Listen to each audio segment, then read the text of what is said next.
Hey yo, welcome to the wonderful world of HungryHeath. Now I am not a classically trained chef. What I am is a self-taught home cook. I have studied under several television chefs.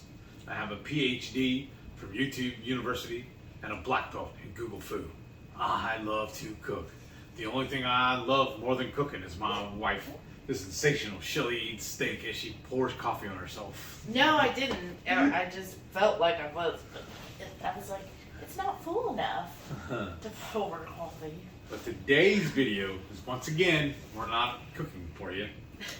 It's story time. We wanted to regale y'all with the rather lengthy tale of why we decided to go keto in the first place. And we're going to call this video Story Time with Uncle Heath and the Warden. So it's actually all her fault that I'm keto. You're welcome. Was it a little over 3 years ago, her stepfather gifted us a really, really fantastic, just honestly earth-shattering gift. Yeah. It just, I don't know how else to describe it. Many of y'all know we love to cruise, and our favorite cruise line so far anyways has been Princess.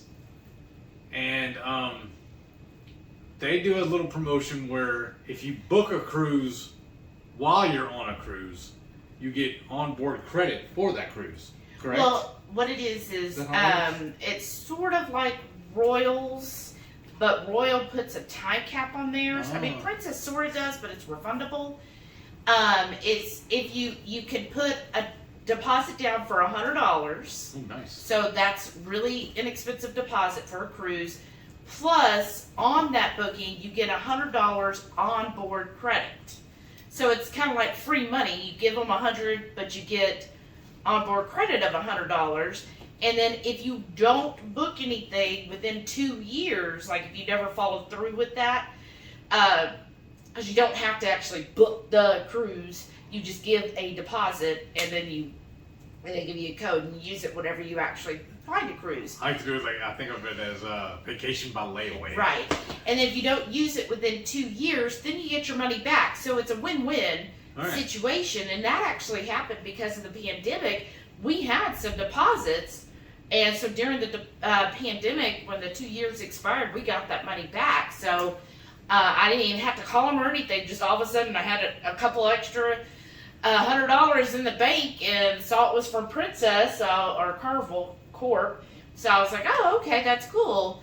And so what had happened was we happened to be on a cruise with her parents, and we went up to the future cruise desk, and they had all the ones you can pick from. They have a little stern time. What is the thing called? Turntable. It's a little standing little thing that has several different destinations booked on there, or not booked, but flyers, and like promos of all the different cruises. And we're just flipping through stuff, and me just being silly, I grabbed the one for the world cruise and showed it to her stepdad, and I said, "How about this one?" He goes, "Okay, that sounds fun. Let's do that." And I was like, "Seriously?" We were just playing. I was just joking. He's like, "Yeah, let's do it." He goes, "We want to go." Back up just a little bit. One day before we get all into the story, if you're new here, please hit the subscribe button. Give us a thumbs up. Go ahead and hit that thumbs up because I know you're going to like this story. Yeah. And then make sure you leave us a comment. That Please. really helps the channel. And then if you feel like you're really liking our content, liking our journey, and just want to help us, get better equipment, do more keto events and so forth, you can certainly become a YouTube channel member and hit that join button to become one of our channel members. And again, that thank you if you do that. That's amazing. It really does help us do things so we could go to more keto events like the Keto Cruise coming up, Keto Con, Keto Palooza, and there's so many more we'd love to go to, but we got to pick and choose. But hey, if we get enough channel members, we'll be able to go to more of those events. It definitely helps us. But you know what? If you can't do that, that is perfectly fine. What really helps is commenting, liking, and subscribing. and then even sharing our video to get other people to comment, like, and subscribe. So we'll get back to story time. Where was that now? So we were on this cruise, and we told, so for a couple of years, I was helping to, well, first I took care of my grandmother until she passed. And so I left my corporate job and went full-time helping because my grandmother needed round-the-clock care. And so I went to help her, and then after she passed, my mother, she's not the best of health either, and so she still needed help.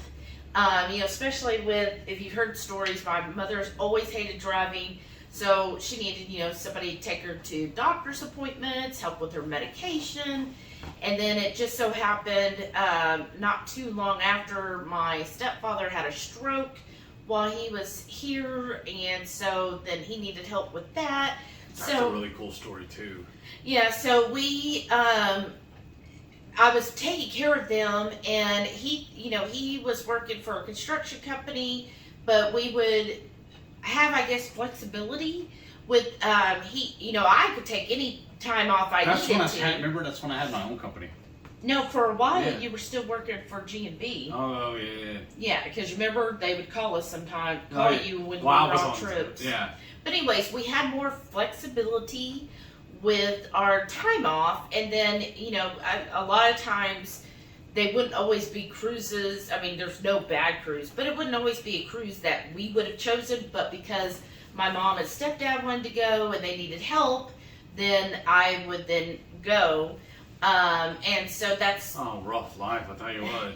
Well, we had to pay our own way. Yeah. But, it's just a way of doing that. And, I mean, it was, I wouldn't have traded that time for the world. I mean, it was hard at times. If anybody out there has to care for, a parent or a disabled child or anything, it's not all, what do they say, roses, right? It's peaches and roses, whatever, I remember. it can be trying at times, but then there's the good times too, and, so anyways, so we were on a cruise. My stepfather had already had a stroke, so he wasn't as verbal, but he wanted to look at a cruise. Like, it was his idea to find another cruise, because, they're retired. That's what they enjoy doing. So we went down there, and we were just playing, showed him the world cruise, and he was like, yeah, and even my mom was like, are you sure? Like, that's pricey. And he was like, yeah, let's do it. What, time out though, because I got to tell this part of the story. I love how they met. Her mother and her mother's best friend went on a cruise together. Mm-hmm. Louis and his son went on a cruise. Yeah. She lived here in Houston. He lived in Seattle. They met on a cruise and started chatting, started talking and whatnot. Yeah. And they would take turns flying back and forth from Houston to Seattle, visiting each other. Mm-hmm. And he happened to be here visiting her when he had his stroke. Yeah. So it ended up making more sense for him to just live here. But I just love the fact that they met on a cruise. I know. And if anybody's been on cruises, if you're a single person, they usually have like singles events that you could go to. Yes. And that's what happened, as her and her best friend had went to the singles event, and so had Louis and his son. I just love that story. That's how they met. Yeah, that's how they met. And he's an awesome guy. Yeah, he was a professor. He's very, very intelligent. So anyways, back to what we were saying. So he was like, yeah, let's book the world cruise. So we went ahead and booked the cruise. It was like a year and a half out. Yeah. Because if anybody's done any type of cruising, most cruises, especially the ones that are 10 days and under, like you could book one 2 weeks away. They have them almost every single week or every 10 days. But the world cruise, almost every cruise line only does a world cruise once a year. And this one was on the Love Boat. Right, the original Love Boat. It's called the Pacific Princess. And if you go into your the cabin and turn on the TV, one channel in your room will always be playing the Love Boat. Yeah. So neat too. on world cruises, no matter what cruise line, they typically only do it once a year, and it's going to be a smaller cruise. Like the cruise coming up when we're doing the one with Royal, there's going to be about 6,000 people. So that's a fairly large ship versus a world cruise, you're going to have under 1,000. On the one we went on, it was less than 600 people. And then the one for Royal we're doing is only a 7-day. Yeah. But, so the world cruises, smaller people, a lot longer. Like the one we had signed up for was supposed to be 111 days. Some of the world cruises actually go for twice that. And I think there's one that's almost actually a full year. Wow. Yeah.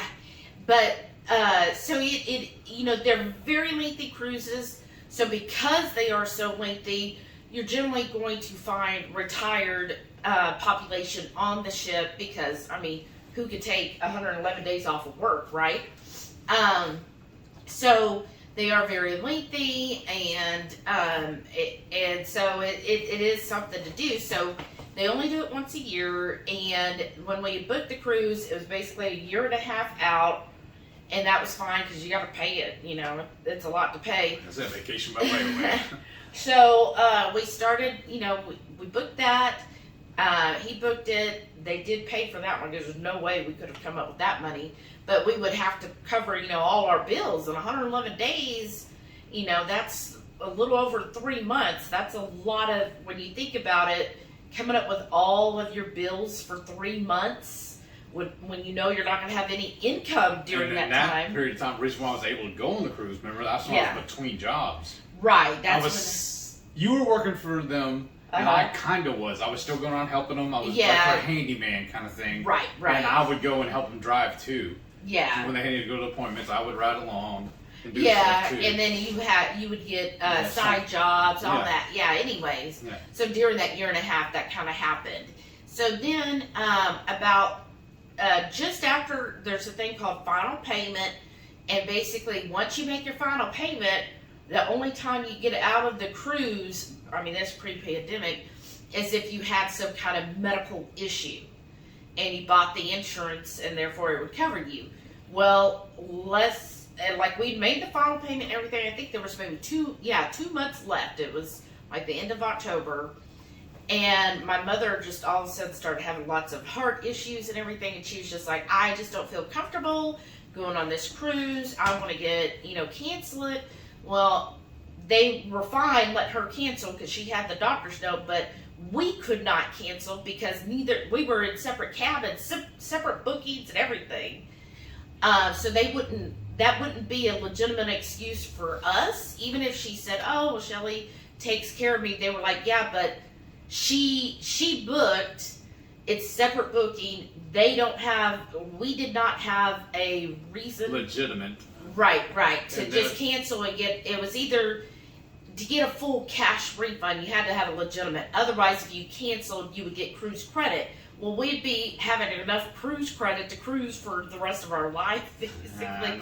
So, and then that wasn't what she wanted. She hopefully wanted a cash back, which I would have been fine with, but so no, that wouldn't happen. So when we discussed it, we were like, okay, since we're not going to get the cash back on ours, and we've already, been working a year saving up and getting everything planned for the 3 months, we just decided to go ahead and go on the cruise, and everybody was fine with that. So January 2019, actually January 3rd, we flew to Port Canaveral, which is Orlando.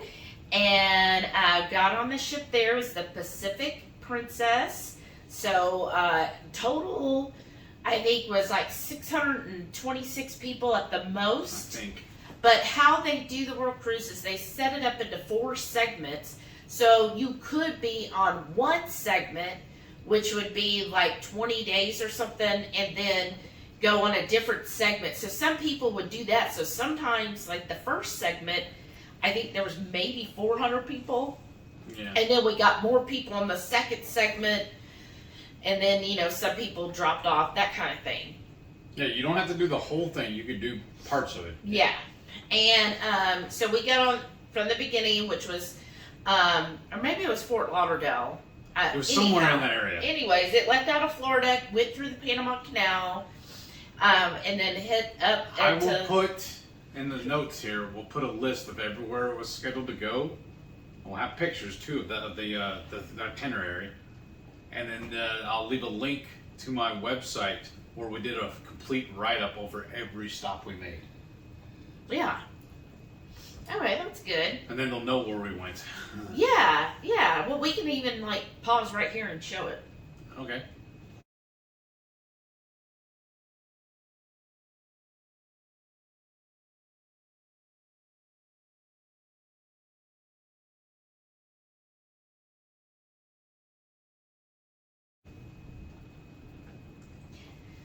So that was the itinerary in LA. That was the end of the first segment when we got to LA, and we. Go ahead, I'm sorry. So at the time when we left, and we'll show a picture here before we start talking. That was the where I'm holding the alligator. That was when we were in Fort Lauderdale, so you could see how overweight we were. Like I said, this is pre-keto. Yeah, and I guess before we jump into that, I should kind of give a history. Yeah, because this is your story time. Yeah, so growing up, I've always been overweight, like my whole life. Like my mother said when I was little, I was underweight, and then till about 5 years old, like when I was 5, I was still wearing like 2 toddler, whatever it is, and I was really small. And then all of a sudden, I just started ballooning. And when she took me to the doctors and stuff, they were just like, oh, Seco, just watch her calories. That was it. That was their only thing. They did allergy testing. They were like, well, she's allergic to everything. Huh. Thanks. But, they were just like, well, that they didn't have anything to say. And then all my life, like she would get me, I remember being on diets when I was like 9 years old. I, was in gyms. Like she would get me, I remember when jazzercise was real popular, she got me enrolled in that. I went to a gym for a little while, which I thought was funny. Because I remember, I guess I was only like 11 then, went to this gym and we would do the aerobics, right? Well, then they would have like their celebration nights or whatever. It seemed pretty frequent, and everybody would bring like a potluck, which I think is funny when you think about a gym having a potluck. But I remember at the potluck, and I still remember this, there was a dirt cake, and it was the first time I'd ever seen dirt cake, and it was in a terracotta pot, and it, had all the stuff and the worms and all that, and I'm eating this at the gym. Like, you're going to the gym to be healthy and for weight loss, right, or to work out and everything, but yet they would have this huge spread of people bringing in just basically junk food, and then me being a young teenager or preteen, I don't know what 11 is, I of course would fill up. And then I remember the coach there, she was like, well, you shouldn't be eating all that. And I'm like, but then why did you bring it? But, so I did that. Never saw anything. I remember being in Weight Watchers when I was also a preteen. That was, I would say that was traumatic for me because I'm not an extrovert, and I hated check-in because first I had to go and weigh in front of some stranger, and then she would tell me if I was up or down, and then we would go into the meeting and we would all have to stand up and tell if we were up or down and how much and then why. And here I am, a preteen, because I know I wasn't more than 13, and I'm having to stand up in front of all these women and be like, yeah, I gained 3 pounds. I guess I did this wrong, or I didn't do that. It was just a very traumatic experience for me. That's awful. And I still hate getting on the scale because of that, because it was such a negative, traumatic experience to do that. Like, I just dreaded going because I was like, oh, great. I mean, yeah, if I lost weight, then, it was great. Everybody'd cheer you on and everything. But it would be like, I'm doing everything. I don't understand. And so we didn't do that for too long because I'm sure, I don't remember, but I'm sure I probably told my mom, you know, like, I just hate doing that. And then we stopped doing that. And then I remember when I was, I guess, like 14 or 15, my mom then took me to a specialist, you know, like, why is she overweight? Like, my mom didn't gain weight until she was like in her 40s. Like most women, you know, she gained her 20. Before then, she was always very, very fit. In fact, she said that her father would tell her, well, if we give you a candy bar, maybe that'll make you put some weight on your bones. And my father was always very slender. My older brother was very, very slender. So I was the only one in like the whole family that was overweight. And so she, you know, would take me to different doctors. And they were just like, well, you just got to cut her calories. And then when we went to the endocrinologist, she was like, well, she's a pre-diabetic, so no more sugar, just do sugar-free. And then, you know, here's the carbs and stuff. And I just remember going to that endocrinologist. She was just the most hateful woman. And I remember she was like, well, it's your fault you're overweight. And she was like pencil thin. Right. She was like pencil thin. And she told me, well, here, write down everything you eat so the next visit I could see what's going on so we could see exactly what you're eating.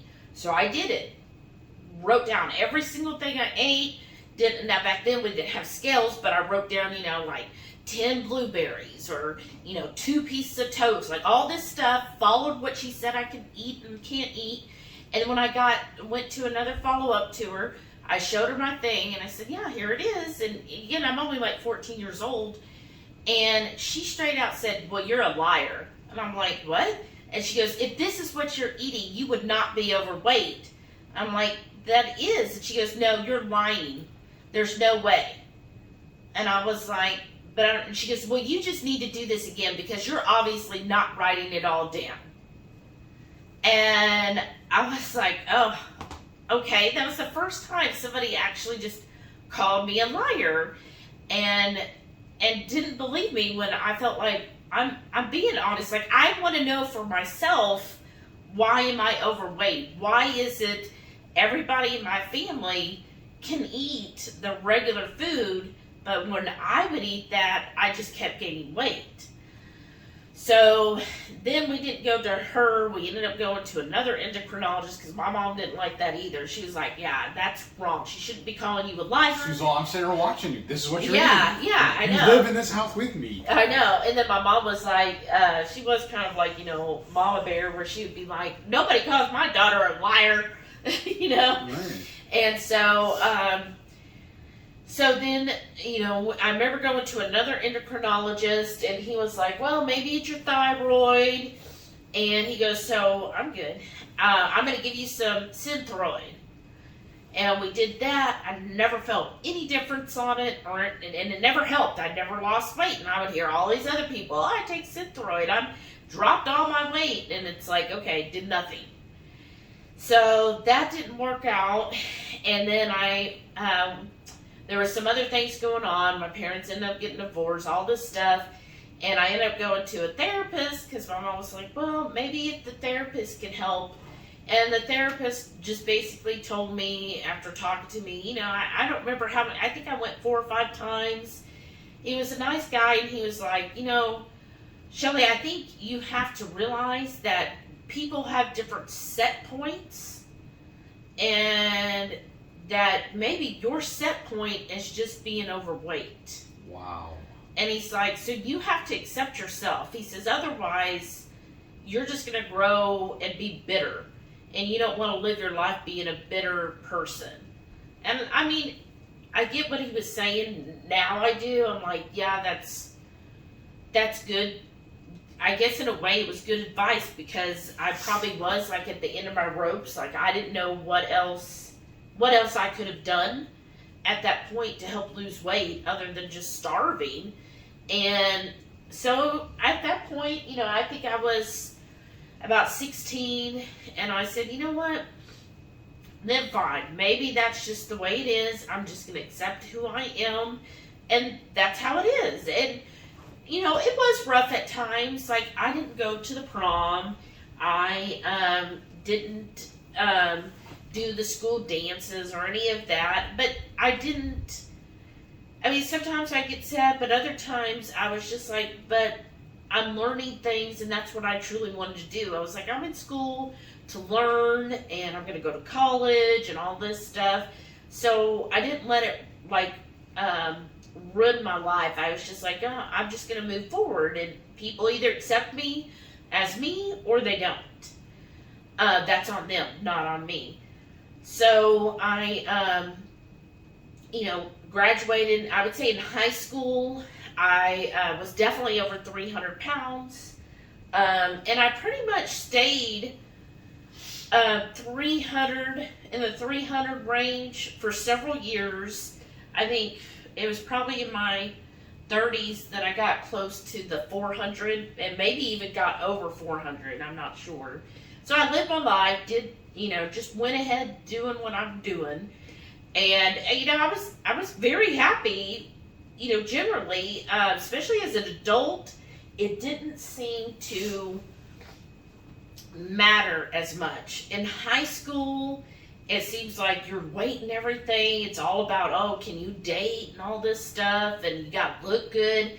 But as an adult, you kind of pick who you hang out with.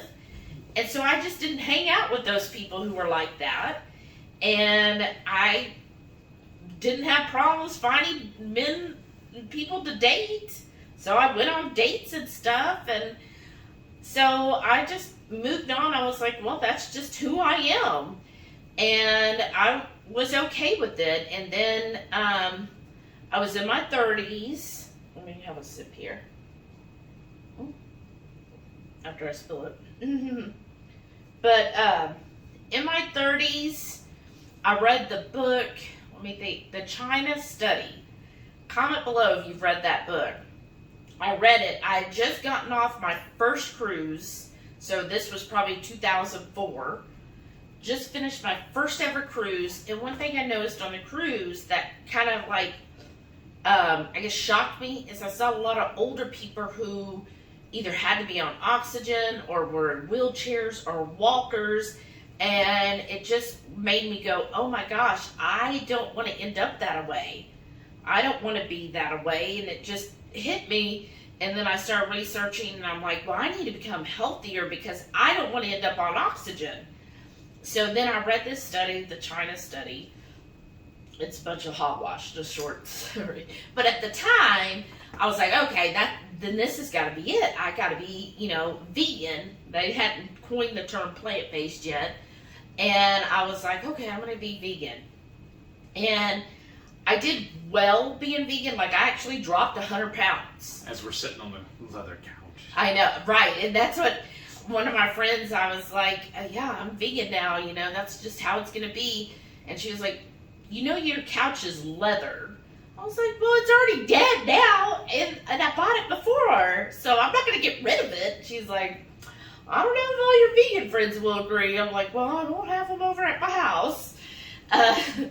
So I went vegan. Again, I lost like 100 pounds. And I'll pause right here, and I'll put in my picture when I was vegan, so you can see how I looked.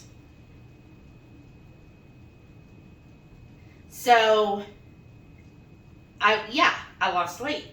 But did I feel better? No. I still had, I started getting more and more gastro issues. I still never felt energy.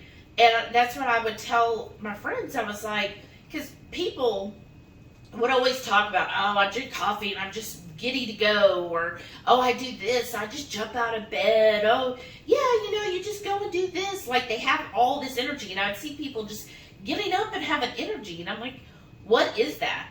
I had never ever felt energy in my life. Even as a child, I just was like, I just don't have, like, I always felt like my feet were cement blocks.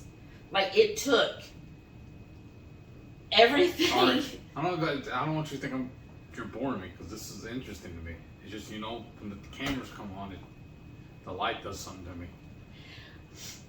So it felt like my feet were cement blocks. So every step I would take just took so much effort. Like I felt like I had to move those cement blocks just to do anything. And it just was like that day in and day out. And I just had gotten used to, that's just my life. So when people would talk about it, I was just like, I don't know what that feeling is. Like I could drink coffee, I could drink and eat all this stuff that's supposed to give you energy, and I never felt it. And so here I am studying the vegan ways and thinking, well, it's the healthiest diet, but why don't I still feel energy? Oh, that's just something you're doing. Or maybe you need to have another supplement. Okay. And then I was like, okay, but I went to the doctor. My labs weren't that good. And I'm like, okay, well, if it's the best diet, shouldn't I be getting healthier? And I'm like, okay. So I've been a vegan for about a year, and I'm like, I should be healthy by now, because I've been doing it what they say, fresh vegetables and fruits and legumes and grains, all of that stuff. And I remember at my job, they were doing a blood drive, and I was like, I've always been anemic, and I could never donate, but I've been a vegan for a year, so I should be able to donate now, because vegan is being healthy. And so if I'm healthy, I can now donate blood. So I go down there and I go to donate, and they do it, and they said, oh, we can't take blood from you. You're too anemic to donate. And I was like, what? No, no, I should be healthy. And they're like, no, you can't. And that's when it started cluing me in. Okay, if this really is the healthiest diet, how come I'm still so very anemic? How come I still don't feel energy? How come I don't feel any better? Yeah, I look better, like I'm thinner, but I don't feel any different. And I started having more and more gastro issues. I'm like, my stomach's always upset, and I'll feel bloated, and I'm going to the restroom like 6-8 times a day. And so I was, somebody I knew at the time was like, oh, it's okay to eat a little bit of meat here and there, And so I was like, well, what would happen? And I have to say, the whole time I was vegan, I never, ever lost the desire or craving for steak. Not just like beef or, meat in general, like actual steak. Like I still craved an actual steak. So when I finally, I have, a little cheese, because cheese isn't vegan, right? Little cheese, oh, okay, that I didn't die, right? And so then finally one day, so I'd been a vegan about a year and a half. I said, you know what? It's just, my weight stalled. So after I lost that initial 100, nothing more. And I actually had started slowly gaining. And I was like, you know what? F this. I'm just going to go have a steak. So I went and I had a steak. I was like, oh my gosh, this tastes amazing. And the heavens rejoice. I know. I was like, this tastes so good. And I was like, okay, how could something so bad taste so good? And so I was like, you know what?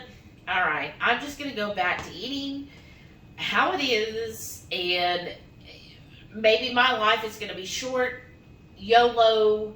And I was like, I'm just going to enjoy life. Maybe I don't make it to 40 or 50, but I'm just going to enjoy my life the best as it is. I'm not going to limit myself anymore. That experiment just didn't work. So I went on living my life, having fun. I met this weirdo right here in 2013. And when we got together, we both enjoy food, and which was great. And we enjoyed it so much when we remodeled the kitchen, we set it up so we could cook together. Because that's one of our, I guess you call it, passions. We love it so much, we actually enjoy cooking too. So yeah, and so when we met each other, we both were like because he had that attitude too, like, hey, you either like me or you don't. And I was the same way. We clicked really well together. And we were like, hey, we're going to be fat and happy together. And that's how we have always been. Like, we did not change our ways. We never dieted. In fact, I've never been on a diet, ever. Heath had never been on a diet in his life. I was like, oh, it doesn't. He's like, no. He's like, I'm going to eat what I want to eat. I only have this life to live. Why am I going to limit that? He's like, that's ridiculous. If people don't like me for being fat, then oh well. And so... you don't like me? Bite me. Right? So we, like, fully enjoyed it. We never had, I guess, really issues with our self-image. Yeah. Like, I feel like we were pretty open and accepting of each other and ourselves. And, I mean, were there hard times? Yeah. Like, I remember calling ahead at restaurants, what type of seating do you have? Yeah. Because if it was a picnic table, it was out. If Or it was booth. plastic chairs, it was out. If it was booth only, it was out. We didn't look at it as a slight to us, though. We looked at it as a slight on the place. Like, Because I'm thinking of, you're in business, you sell food, why are you not set up to have the people who love to eat food there? This seems like bad business on my mind. right. That's the way I would really look at it. I would laugh at you. Because So, you're cutting off your main source. yeah, people who would order a lot because, you know, we would order appetizers, entrees, dessert, Yeah. you know, drinks, you know, we had it all. And we were part of a foodie group, and so we were always going to all these new restaurant openings. We would join almost any restaurant in our area. We would join all the rewards clubs. Yeah, but also, you remember we got a lot of new openings. Yeah. And We got invited to the opening, special openings. special all the time. openings. So we never, and we, Like, all we did was eat. That's all our entertainment. right, that was food. truly our entertainment was food. Now, we weren't like so much in, oh, well, we got to go, oh, we're just going to go to Olive Garden or, Yeah. you know, these mediocre restaurants. We would be like, oh, there's this new restaurant, we got to go to it. At least Oh, once. right, at least once. Oh, there's that is something new, or everybody's talking about, you Oh, know, this this new new recipe. dish or whatever. We'd go do it, or yeah, if there was new recipes, we'd have to try it. Because one of the things we did when we did travel was one of the things we said was we didn't want to eat in any place that we could eat back home. Because Yeah. what's the point? We Yeah. wanted to eat where the locals ate. Right. So we would kind of do. Foodie road trips, basically. Right, yeah, definitely. Like everything, when we would plan a road trip, it was all centered around food. Because Where it we was were going like, to eat. okay, even on the world cruise, kind Yes. of leading up to that, we looked up, okay, where could we eat? Like, that's where we were focused on. Okay, what's the local dish there Yeah. that we can have? Or what is that area known for? What is that state known for? What is that city known for? Okay, what can we, like, it was all focused On on, the food. yeah. Like, we actually did barbecue road trips where we would hit all of these different, like, 6 or 7 barbecue restaurants in one day because we wanted to try all the different barbecues. Yeah. And it was, so we were very food focused, and honestly, we were not like ashamed of it. If we went to a restaurant and we ordered a whole lot of food, it never crossed my mind, oh, are people judging us? I was like, I don't care. Look, I'm with somebody who loves me for who I am. We're enjoying this. We're just going to eat. And so I know we were very unhealthy. Yeah. At that I- time was when you were or already full-blown diabetic. Yeah, I found out because we had a really bad car accident, found out I'm a horrible diabetic. I knew I was, I just avoided the doctor. Yeah, ditto. Right? Who else did that? Just, oh, you know, if I don't go to the doctor, No news. then I is good can't news. accept that I'm unhealthy. Right. So, I just avoid the doctor, but when we had the bad car accident, then I had to go to a doctor, and my diabetes was so bad, one surgeon said he wouldn't even do the surgery on me because my diabetes was too bad. And then the one surgeon that did take it on, he was like, look, you're going to have to be admitted to a hospital so that we can monitor you, and I want you admitted early so they can start pumping you through full of insulin so that your diabetes gets under control before I do the surgery. And at that time, so this was roughly a year before the world cruise, we had kind of dabbled in low carb. Like our idea was one of our foodie friends, she was starting to do keto meals and stuff, and so we were like, okay, well, we'll try that, but we didn't research it. We were just like, well, she said it's keto, so okay. And low carb. Really silly on us because instead of potatoes, we were eating sweet potatoes. Yes, and Stuff so like that, instead of white rice, yeah. it was grain or brown rice, whole grain or brown rice. Yeah, that was our thinking. That was our knowledge at that point. Is instead of Dr. Pepper, I had Diet Dr. Pepper. Right. And that's what we did. We were like, oh, okay, that's being healthier because instead of having simple carbs, we're having complex carbs, so therefore it's healthy. And did we really stick to that? No. We were, I mean, it was actually good. Like, we would go and, oh, okay, instead of French fries, give us the sweet potato fries. And we're like, oh, this is healthier. It's so good. And a double order. Right. Oh, yeah, you put sugar drizzle on that? That sounds amazing. Right. So, but that was the only thing we did. And I was like, okay, since my blood sugar's all out of control. And they were like, oh, and you should take insulin and stuff. And honestly, y'all, when they gave me the insulin, I was like, I hate needles. Mm-hmm. I am not going to stick myself with a needle to give myself insulin. So I just put that in the closet and said, oh, well, I'll just tell them I'm doing it. They won't know. Right, because my mother is a bad diabetic. And I would see her shoot herself full of insulin, right, all the time. But then she'd go to the doctor every 3 months. Her A1C was still horrible. It would still be in the 10. And she'd be like, oh, well, and he'd be like, well, okay, so we're going to up the insulin. And I'm like, so why keep pumping myself full of insulin? I'm still going to be a diabetic. So I don't want the needles. I'm just not going to do it. Because she was very, very aware of all the trials and tribulations and everything, because she was taking care of her grandmother, her mother, and her stepfather. Yeah. But then also, before Louis, before I came along, you had that other stepfather, and he was a diabetic. Yeah, my late stepfather. Now, my grandmother was not, but my late stepfather was such a bad diabetic, he actually ended up losing his leg to his diabetes. He was on dialysis due to diabetes. But at that point, when they told me I was a diabetic, well, I saw my stepfather, his diabetes never improved. My mother's, I've been to all of her doctor's appointments for 2+ years at that point. Yeah. Hers so had never, she's very well versed in it. Had just continually get worse and worse and worse, and she'd have to take more and more insulin. And I'm like, okay, why am I going to keep doing that when it's never going to get better? And just sit there stabbing myself. Yeah, I'm just going to stab myself for what? I mean, my stepfather still lost a leg, still is on dialysis. I was like, no, I'm not going to go through that. I'm just going to, whatever happens, I'm not going to shoot myself with insulin. And he cared, but he was like, well, if you don't want to do it, I don't blame you. Like, who would want to put needles in their body? Yeah, I just I'm not doing it.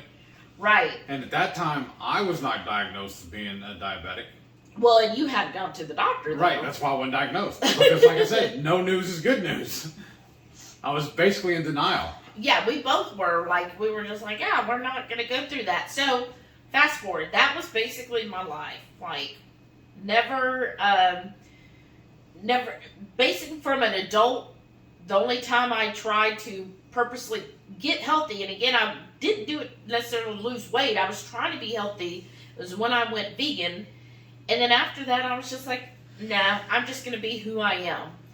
So, fast forward, that's how we were. We just loved life. And when we planned out the world cruise, because it took 1.5 years to plan this thing, we looked up like the top 50 restaurants in the world. Like, American Express puts out this list every year of the top 50 restaurants. We took a look at those, and if any of those were going to be in one of the cities that we were visiting, we made a reservation for that restaurant. Mm-hmm. Because we were like, we want to eat at one of the top 50 restaurants in the world. Like, when else can we do that?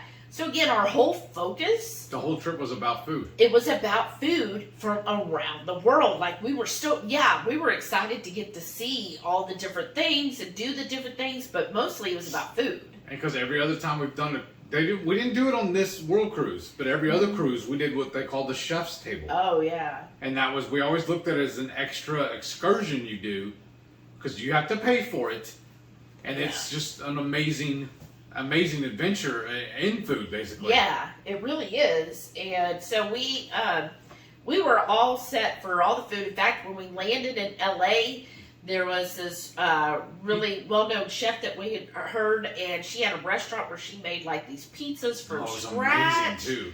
Yeah, and we went there, and we went to Pete's Hot Dogs, and we always heard about how great they were. Like, it was all about food. And in fact, our table mates every night. Which are we eat today? Yeah, that was the first thing. What did you eat? What did you find? And, they just enjoyed that. We were so unhealthy. Like, if we went to a place and it was a long port, we dreaded walking the pier. I mean, because we were like, oh, it's going to take forever to get down this pier. It's so long. And then we would just basically Uber. We didn't walk around town or anything. We either had some kind of excursion where we get on something and go, or very little walking. And we would actually tell, when we would do the tours by locals, we would tell them, look, we mostly want to stay in the car, so take us where we could do some good sightseeing with minimal activity. Yeah. And that's how we presented everything. And so the world cruise, everything was going great. We were loving it, and it was really cool too. We're still pretty good friends, I feel like, with our table mates. Some of our table mates. Like, I was telling her a minute ago, we need to call two of them again. Yes. We haven't talked to them in forever. So we're doing well on the world cruise. Things are going along. Having a blast. Yeah, it really was amazing. And we were like the kids on the ship. Yeah, basically. And so everybody felt like we were their kids, so that was kind of neat. And then when we got to Tahiti, and this is what I think, but I could be wrong, but when we got to Tahiti, we did this one excursion with another group, like it was Cruise Critic. They put together a group. I think there was about 15 to 20 of us that did it. And basically, the boat would take you out, and you could go snorkeling, and then they would take you to a private island where they would have real Tahitian food, which was a lot of raw seafood. And so I went. Amazing, though. Yeah, I went snorkeling for the first time in my life, and that was a little scary because I was like, oh no, I got into the water. How am I going to get out of the water? And then they kept moving the boat. And they kept moving the boat. And at one point, this other lady who I'm sure she was thinking, what's this big old woman thinking getting in the water? And she was like, the boat's way over there. You might want to start swimming now so you make it in time. And I was like, holy shit. And so it was probably about an hour away. I mean, a mile away. I did not want to do it. I just sat on the boat and watched her. Yeah. I was like, man, this ain't no. Yeah, he was like, I'm not made for the water. So I swam, we got on the boat, and then the private island, it was these old benches, and I didn't bring a cover up, so I'm just wearing my swimsuit, sitting on the bench, getting the raw seafood, and basically it was like ceviche. And then all the other food, eating, laughing, having a great time. Really good day. Yeah, it was a great day. Well, about a day or two later, I started feeling something on, I guess, my groin type area near the thigh. Bikini line. Yeah, my bikini line, thanks. And I was like, oh, it's a boil. And if you've ever been overweight, you know, boils aren't a rarity, unfortunately. So I was like, okay, so it's just a boil. It should go away in a day or two. And it was like within a day, it just started getting more and more painful. And I'm like, oh, it just hurts so bad. I'm like, well, if I could just pop it, then that'll relieve the pressure. Like, that was my thinking. I know this is a little gross, y'all. So heads up, it's gross if you need to fast forward a minute. So I'm thinking, well, if I pop it, then it'll relieve it. That's why it hurts so bad. It's like basically a big pimple, right? And I do manage to do that somewhat, and I'm like, gosh, it smells bad. Like, I've never had it smell. And I'm like, oh, maybe it's just because of where it's at. But I'm like, but still, it shouldn't be smelling. So I do that, and I'm just feeling more and more like under the weather. And I'm like, well, it's been, we've been on this ship for about 30 days now. Things are just getting to me. And so I notice my appetite starting to kind of decrease, and I just feel under the weather. And then the boil is just like hurting more and more.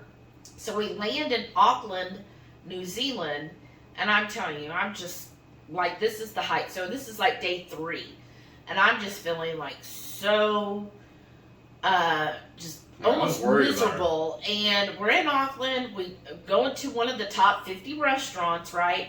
We had to end up walking there. I'm like, let's just walk, because the traffic was horrible, y'all. Auckland is just like Houston. Yeah, because we were in an Uber, and we were stuck, so we just got started walking. Yeah, right. We're like, oh, it's just 0.2 miles. We could do that, but it was uphill. Oh, yeah, we didn't know that part. And it was hot.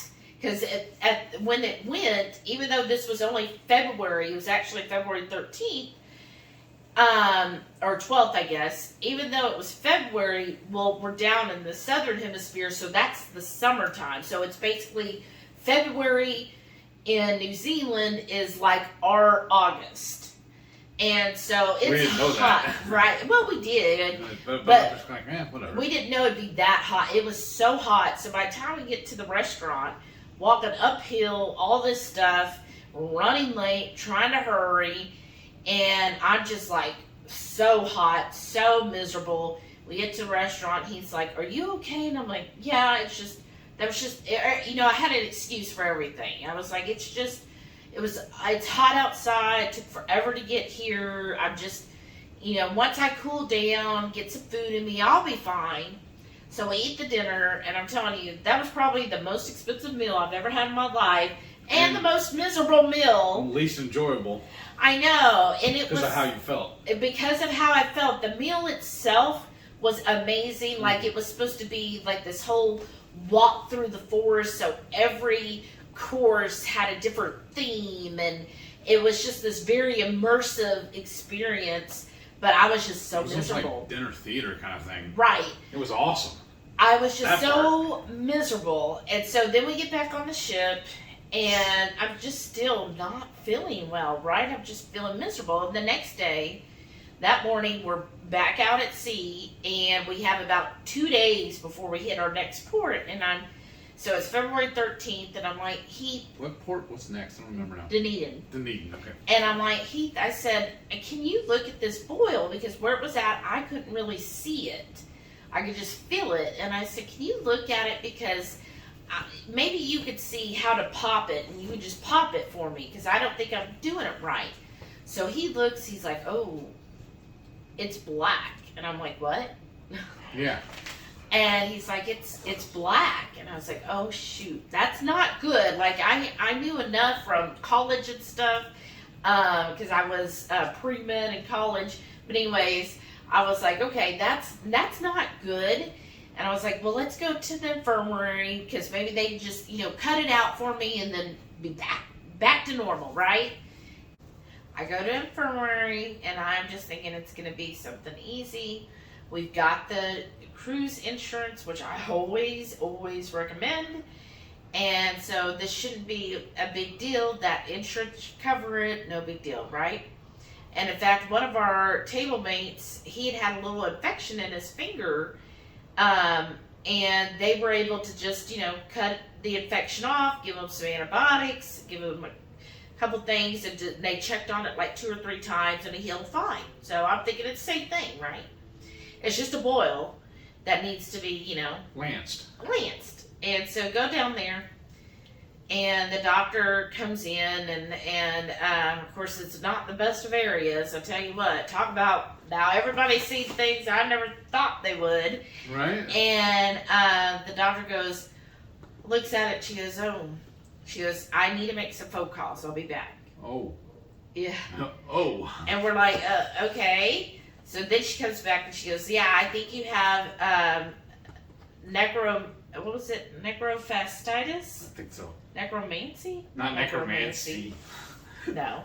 But anyways, a flesh-eating bacteria. But at the time, she used the medical term, and I'm like, okay, so just cut it out. You know, like and she's like, no, I don't think I can. And I'm like, well, you cut our friend, you fixed his fingers, so just cut it. Apples and oranges. Yeah, she's like, no, you don't understand. It's going to require more than that. And I'm like, no, look, this is our once-in-a-lifetime trip. We can't stop this. You're going to have to do it. Fix me. Yeah, and she's just like, she goes, no. She goes, I've already called headquarters.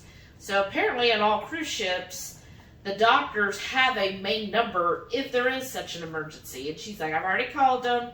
They're already coordinating things. We're going to have to get you off the ship. And I'm like, No. I'm like, no, I don't want to. I said, okay, well, what if I just refuse? I just don't want to get off the ship. Like, I'm being very difficult.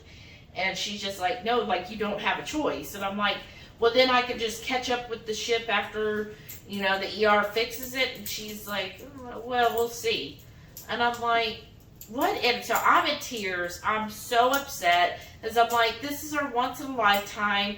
We hadn't made it to Australia yet, which is like a big one I wanted to go to. Because they say it doesn't actually exist. Oh my gosh. And so I'm just like real upset. I'm crying. I'm not even thinking, I'm like, look, I don't feel that bad. I said, I'm fine. We were going to go to the opera house. Yes. I'm like, just cut it out. I said, this isn't right. I said, so what, I'm just going to go to Dunedin and have to get off? And she's like, no, like I'm already calling. They just messaged me. They're either going to send life flight, either a helicopter or the Coast Guard. And I'm like, what?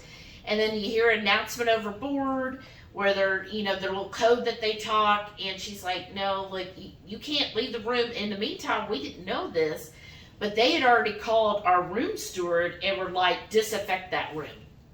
Like he had to take all of the sheets, all of the covers. Yeah. Everything, all the towels, everything had to be like disinfected in our room. And I'm just like, well, this isn't right. And I'm like, so Heath has to get off. They're like, no, he can't get off with you. And they're like, look, if the helicopter comes, they're just going to send a basket down and you'll have to get in the basket.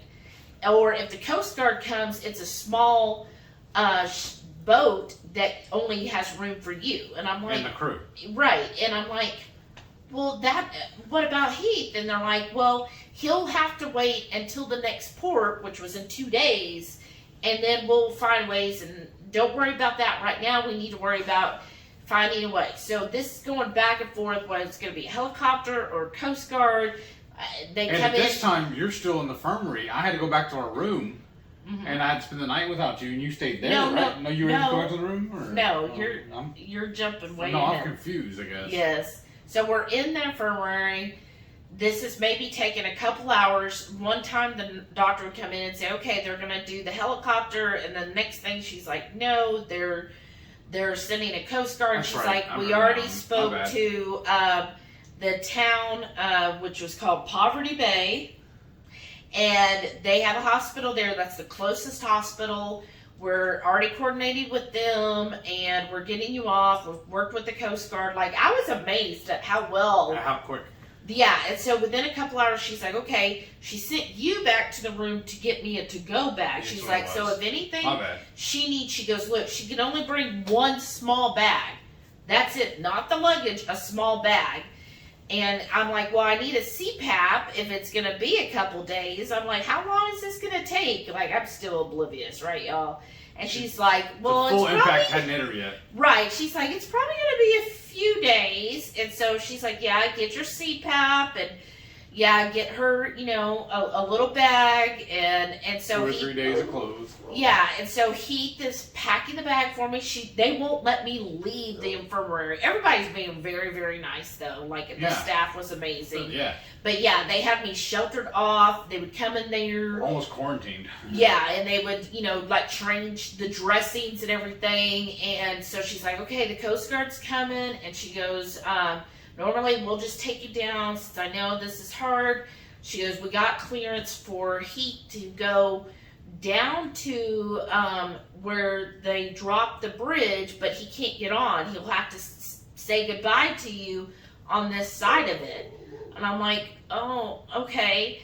So then it's an emergency, right? The boat is basically, or the ship rather, is like stationed out in the water. The Coast Guard, and they drop anchor.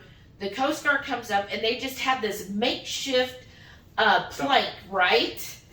And I go out there. And everybody's up on the balcony Yeah, watching. because they've made an announcement of why we stopped. So everybody is out on the balconies looking.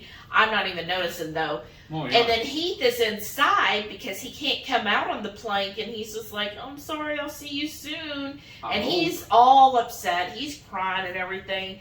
People are watching. I think I kind of hear somebody say, it's Shelly?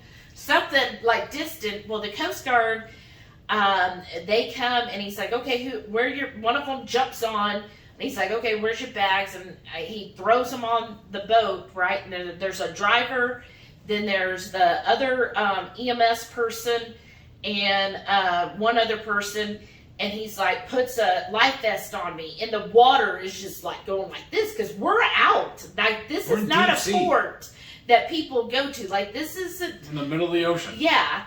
And so the water's like this, and I'm standing on this plank, like kind of going like this, and I'm seeing the boat going up and down, and so the EMS Coast Guard person holds my life jacket on me, and he's like, look, you're going to have to time this, and I'm like, okay, look, I am not a sure-footed person, and even I don't do my own stunts. Right, I get freaked out anytime I've been on a cruise that had to tender, and you had to walk across a plank that connected the main boat to the tender boat, and that would even be like connected together. There was no connection.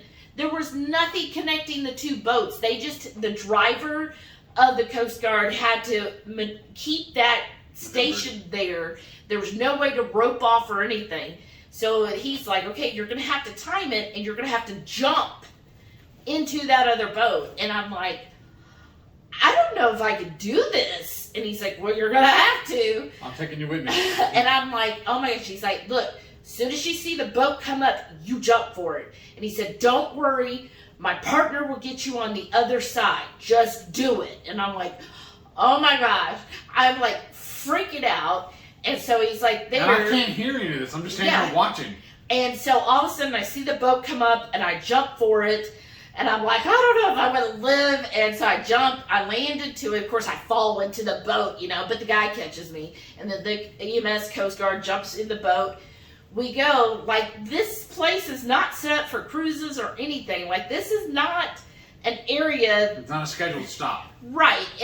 For any boat. Like, this is just like a sleepy fishing town. And the locals actually called it Poverty Point. Right. It's not the official name. Oh, okay. So anyways, we get there. Remember the name of it, honestly. There's no actual, real port area. In fact, when we land on the boat to the land, they had a truck there to take the Coast Guard boat off of the water directly on the land, because that's how often they use it. They get it on the land. I'm still in the boat while we're now on land in the boat. They take to the house where they store the boat, and then they pull up and they put a... You never told me this part of it. Oh, yeah. So I'm staying See, in I the get boat. to now, too. And on land, which is just weird to me, because when we pulled up, the little walking plank was like this old rotted wood, and I'm like, is that even going to hold me? Well, I was like, oh, well, now we're on land. I never realized how tall a boat is when it's on land. Right. So it's like, 10 feet tall or whatever. We go into the house or the garage where they keep the boat, and then I'm like, how am I going to get down? And then they put up a staircase, but there's no handles on it. It's just the steps. So I'm like, this is a lot for somebody who doesn't feel good to have to go through by themselves with nobody I know here. I mean, thank goodness we were in a land country where they spoke English, right, is a predominant language, yeah. Right, because otherwise... What if we were still at Tahiti? I know. Well, they did mostly speak English there, but yeah, there was other places where. So yeah, they kind of helped me down the stairs because I'm just like I do not do well with heights, and I don't like stairs, and I'm like, oh my gosh. So they get me down, and they're being really nice. They're like, are you okay? Are you okay? And then they get me. I walk into the ambulance, and they get me in there, and they start doing all the emergency stuff, right? And they take me to the hospital, which was like, I don't know, it didn't seem that long. I go right to the emergency room. I have my phone, but my charger is an American charger. Oh. And so I have my phone. I'm trying to message Heath. Speaking of the chargers they gave us, remember that one nurse that we had? It was really awesome. I just saw it in the top of our closet. We still have it. Yeah. So I'm in the emergency room, and I'm like, okay, and the nurse, everybody again, so awesome. So I'm in the emergency room.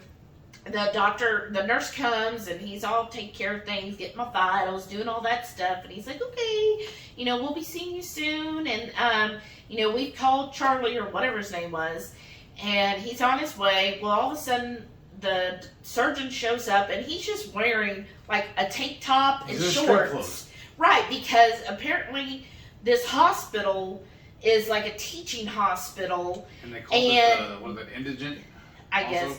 They don't have an on-staff surgeon. So what it is surgeons throughout the country do rotations at the hospital. And so they sign up for a rotation. Well, he just signed up, and he was off that day, but then of course he got called in.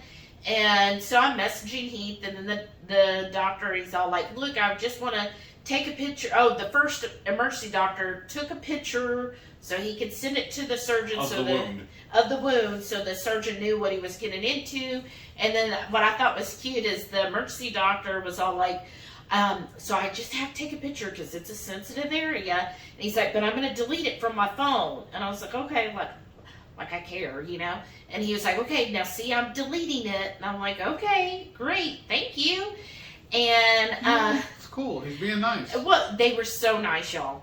And the nurse is being all nice, and they're talking, and like the nurse, I'm just gonna give pseudo names because I don't remember their names honestly. So like Michael is the nurse, he's taking care of me, and he keeps going, okay, John, yeah, you're getting out. Okay, so Billy's coming in, and he's like, yeah, and I'm like, who are John and Billy? And he's like, oh, John was the doctor that just checked on you. And I said, you call him John? And he was like, yeah. That's his name? And I said, oh, you don't call him like Dr. So-and-so? And he's like, why would I do that? That's very pretentious. I was like, oh. Well, you forget I'm American. I know. I was like, well, in America, when I worked in the hospital, because I worked in a hospital for a few years, like, even like I was just a staff member, if I said, hey, Billy, I would have gotten reprimanded. So anyways, I was like, okay, well, that's different. And he was like, yeah, he's like, we're colleagues. Like, I would never use his title in a working setting. I was like, oh, okay.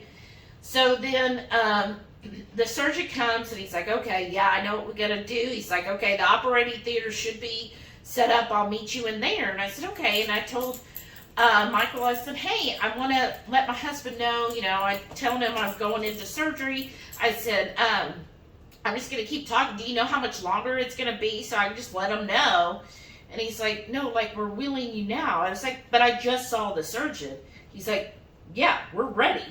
I was like, but he just said and he's like, yeah, it's ready. And I'm like, wait a second. Usually when a surgeon comes in, it's still a few more hours. Like, I just had surgery last year because of a car wreck, and it literally was hours. Like, I was supposed to have surgery at 1, and I didn't have it till 10 p.m. She had to have an implant put in her arm, and they lost it. Yeah. But anyways, he's like, no, it's ready. And he's like, so we're willing you now. And I was like, oh, okay. And I said, well, my phone's almost dead, and I can't find a charger. He says, I'll take care of that. Look, I got to wheel you now. We'll take care of all that. I was like, oh, okay. Wheel me to the operating theater, and they put me under, and all of that, I, of course, don't remember. I'm still on the boat. Yeah, he's still on the cruise ship. Yeah, ship. And so that night, so that was the last time I spoke to Heath. I just let him know, hey, I'm going in for surgery now. And thankfully, he had, everybody that we were friends with on the cruise ship that was, right there and helping him as much as possible, because this is Valentine's Day at this point. And That's right, I forgot about that. And so we were supposed to if have. you don't want to hang out with me, just tell me. We were supposed to have a really nice Valentine's that they were doing on the ship and everything, because they had, every holiday was a big event, and now we didn't get to do that. So I go to surgery, and I remember when I come out of surgery, I'm in ICU, and I kind of remember waking, you're kind of hazy, you're in and out. I remember hearing the machines just going crazy, right? And then all of a sudden this doctor comes up, and I don't know what time it is, it's late, right? And he's like, hey, I just want to talk to you. And I'm like, okay. And he's like, you're vital. We think you're going into shock. And I was like, oh. And he's like, yeah, so I think I'm going to give you some value to try to calm you down, because we need you to be calm, because you're in shock right now. We need you to calm down, because you're not doing well. And I remember thinking, oh, I'm dying. And I asked him, I said, am I dying? And all he could say is, we're doing what we can so that doesn't happen. So that's why I want to give you value. And I was like, oh, okay. Sure. And so, obviously it's still emotional, right? It's only been 3 years. Right? And so It's emotional for you, my wife. I don't know where she's at. They Right? came and took her. And so I just remember thinking at that point, I was like, I really didn't know if I was going to live. Like, I really thought this is it. And I heard them say, like, my kidneys were crashing, and there was just a lot going on, right? So my body, with that flesh-eating bacteria, it just was sending, like, my body was just shutting down. And I was just thinking, I might not make it. And then I woke up the next day, and I remember them telling me, okay, well, your kidneys are really bad. We're doing what we can. They had to put a catheter in me, of course.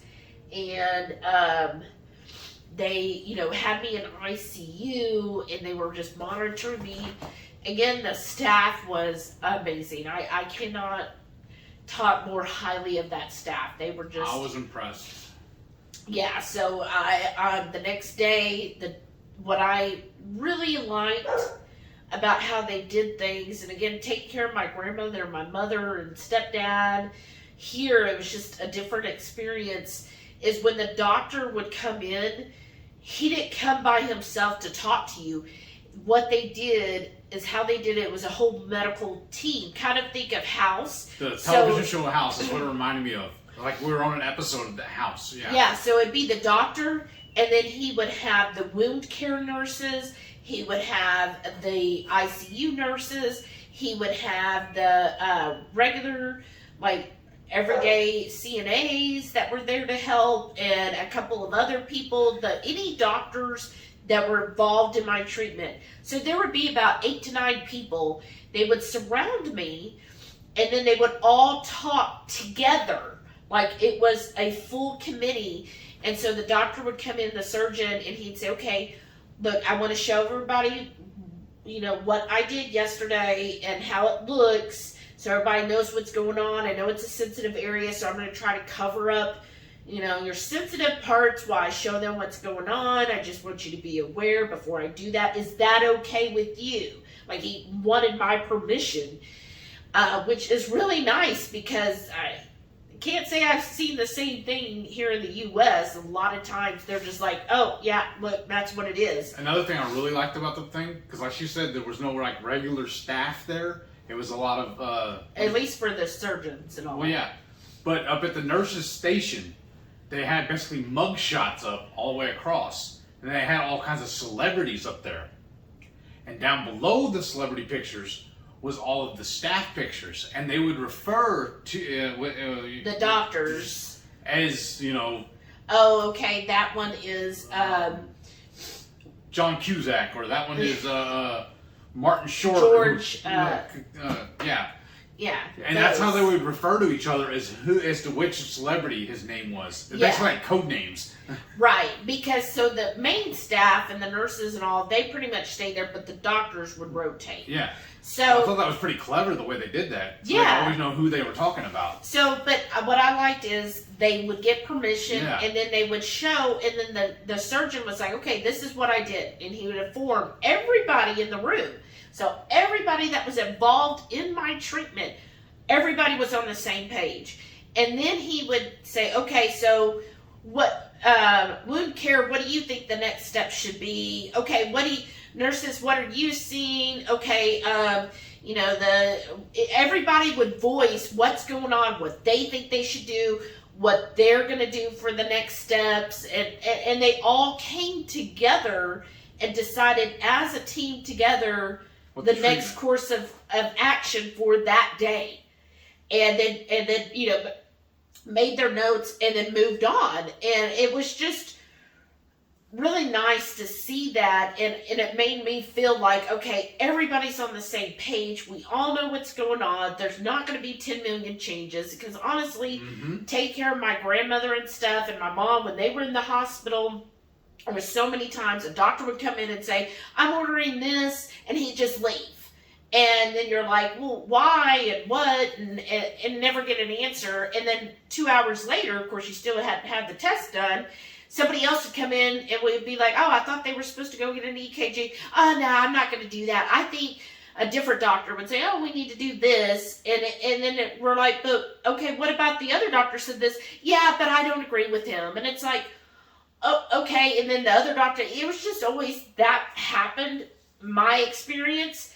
But here, when I was in this hospital in New Zealand, it was just so refreshing that everybody spoke together as a team, all levels, the doctors, the nurses, the CNAs. And they're all on the same level. Right. They all agreed together the course of action for the day and worked together and discussed it so that if one of them was like, well, I kind of think this, then the other one would be like, well, but do you think we should do this instead? Or what do you think about this part? And then they would say, well, yeah, I guess we could try it that way. Or, you know, like and then they included me in the conversation too. They were like, okay, so this is what we're all thinking here. How do you feel? Tell us what you're thinking. So it's just a really nice experience to kind of be involved in my healthcare.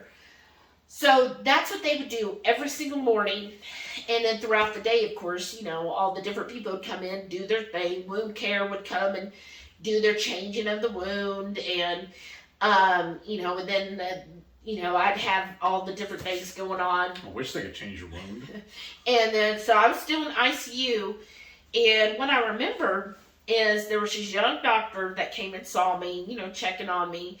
And he actually, you know, basically sat right by my bed. And he's like, so do you know what happened? And I said, well, I just got a flesh-eating bacteria. And he was like, yeah, but do you know why? I was like, well, I guess because I just caught it somehow. And he's like, no, but do you know why you caught it? I was like, unlucky? I mean, I don't know. And he's like, you know your diabetes is way out of control. And I was like, yeah, whatever. And he's like, no, like your diabetes, he says, you have to realize diabetes is making your body fight itself.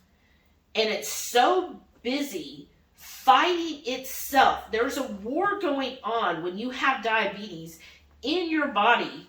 There's a war. And so when there's a war going on, if an outside force comes in, guess what? That could just topple the whole war and you've lost. And he said that's what basically happened is your body is so busy fighting itself that when an outside force comes in, it doesn't have the soldiers to defeat them. And that can then take over and win and you could die. That's what happened is something like this, a person who is healthy probably would have cut it off because people catch things like this, and most of the time your body fights it off and they never even know they had it. He's like, but because your diabetes is so out of control, there's no way. He said, if it wasn't this, it could be a cold, it could be pneumonia, it could be just the flu. He said, any of those things, because your body's too busy fighting itself, it can't fight all the battles. And I was like, oh, wow. Okay, I've never had anyone explain it like that. And, taking care of, my stepdad was a horrible diabetic. None of the doctors ever told him like that. No one ever explained it to my mother that way. They was just like, you're diabetic, oh well. That's just the way it is. Here's some pills. Here's some pills, here's some insulin. It's not curable, it's not reversible. You're just stuck and it's going to continue to get worse. But here this doctor is actually explaining to me what diabetes is and what it's actually doing to my body. And I was like, oh, okay. And he's like, so, and he looked at me. And that's the one thing I always remember is he looked at me and he said, so what are you going to do about it? And that just struck me so powerfully because I was like, wow, I was all ready for him to just go, so you got to start taking insulin and you got to take this pill. Because it was like, I heard that a million times before, right? And when he looked at me and he was like, so what are you going to do about it? I was like, oh. That's heavy. So I'm responsible. First of all, is I'm thinking, so I'm the one that has to control this. This isn't something that, I just broke my leg. Oh, well, nothing I can do about it. Like, he's putting the ownership on me that I need to take control of this, that it's up to me to correct this. And I never had it phrased to me that way. And I went, okay. And because I kind of dabbled, heard the friend talk about keto, I was like, well, I guess I need to stop eating sugar. And he was like, yeah. And like his face lit up. He got so excited. He's like, yeah, that's right. He said, what else? And I said, I guess like cut out, breads and carbs and, starchy stuff. And he was like, yes, that's right. What else? What else? I was like, well, and I guess like not having all the grains. He was like, okay. I said, I guess eating more like leafy greens. He's like, yeah. He's like, and meat? And I was like, yeah, I could do that. He's like, there you go. He said, that's what you do. He said, if you could do that, then maybe next time you won't end up in the hospital. I was like, oh, okay. So he left and I was like, wow, he never said keto. And what I liked about him is he never told me what to do. And that's what I have found so many times throughout my whole life is doctors have always told me what you have to do. Like, how many times have you had a doctor, you go in for help, right?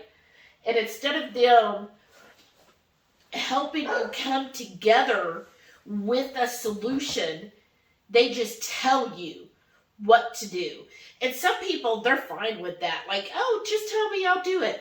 I'm not a person, like, I question authority like all the time. And so when people tell me, well, you're going to do this, I'm kind of rebellious where I'm like, you don't tell me what to do. I'll do what I'm going to do. And for the first time in my life, I had a doctor who didn't tell me what to do. He instead helped me find the solution like on my own. Like he put all of it on me. The chess pieces were in my hands. I got to make the decision. And he was just there to encourage me and say, yeah, that's right.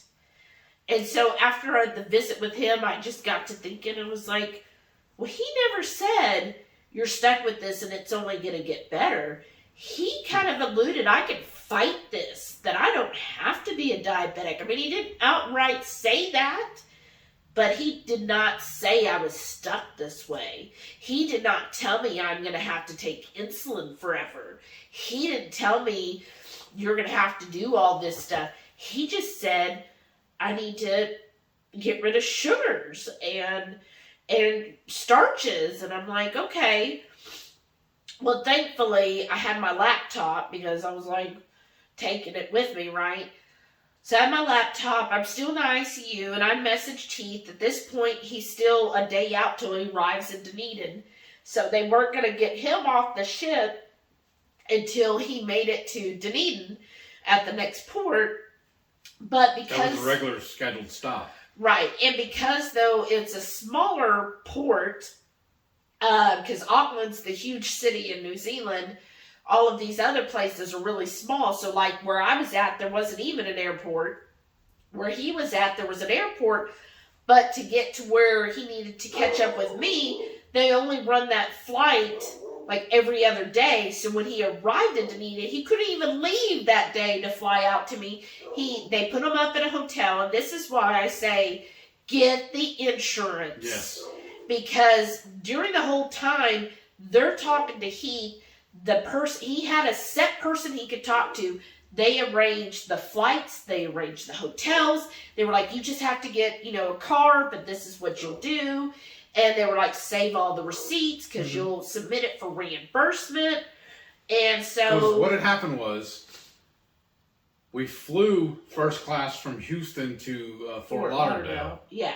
We went ahead and sprung for that to fly first class. Yeah, it was only like $100 more. Yeah. We're like, why not? Yeah. And then we had the insurance too. So it ended up working out. I know I'm jumping ahead. You really are. So I'm sorry. We'll go back. We'll circle back. My but bad. anyhow, Shut up, so baby. the person is working with Heath and saying, look, the next flight out of Dunedin to where you need to go isn't until the next day. So I got a hotel for you. I've got you set up at the hotel. So when it's checkout time, you'll get off this cruise ship. They'll help you with all your luggage because he then had to pack everything. Yeah. And honestly, at that point, I do the majority of the packing. Blah, blah, Let me know who else does most of the packing.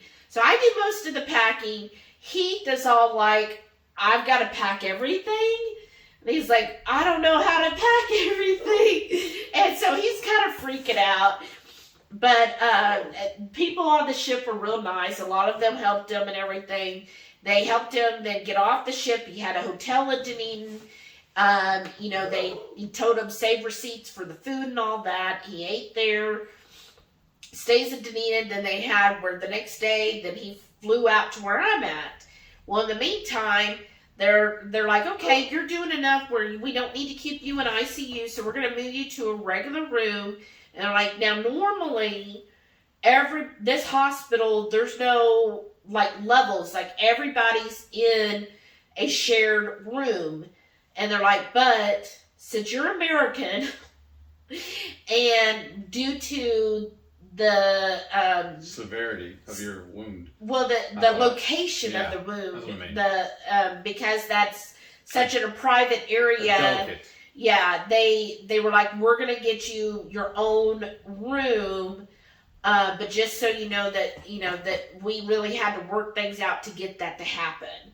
And I was like, oh, okay, well, thanks. And so they moved me to a regular room. They hadn't told me at this point that this hospital doesn't have air conditioning. The only place that does is the ER and the OR. And the ICU. Yeah. But even admin, none of their offices have AC. And then one of the staff members told us that they were actually doing a fundraiser to raise the money to put it in. But they realized how much it would cost monthly to pay for it, so they diverted the funds elsewhere. Yeah. So, no air conditioning. And remember, this is the height of their summer. So, they're having 90-degree plus days. I forget what it is. Celsius. Sorry. I only know Fahrenheit. Sorry, we're American. But they were like, I would have to Google when they would tell me, oh, yeah, it's X in Celsius today. I was like, well, what does that mean? It feels really hot. And I'd Google it and I'd say, oh, it's 91 degrees. No wonder. So I moved to this private room. So what they said is you keep the windows open, Well, remember, this is like a small seaside like town, so there's bugs.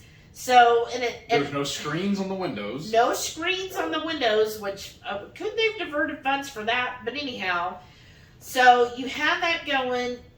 There's normally no fans, but because I was American. a whiny little American, they found fans for me.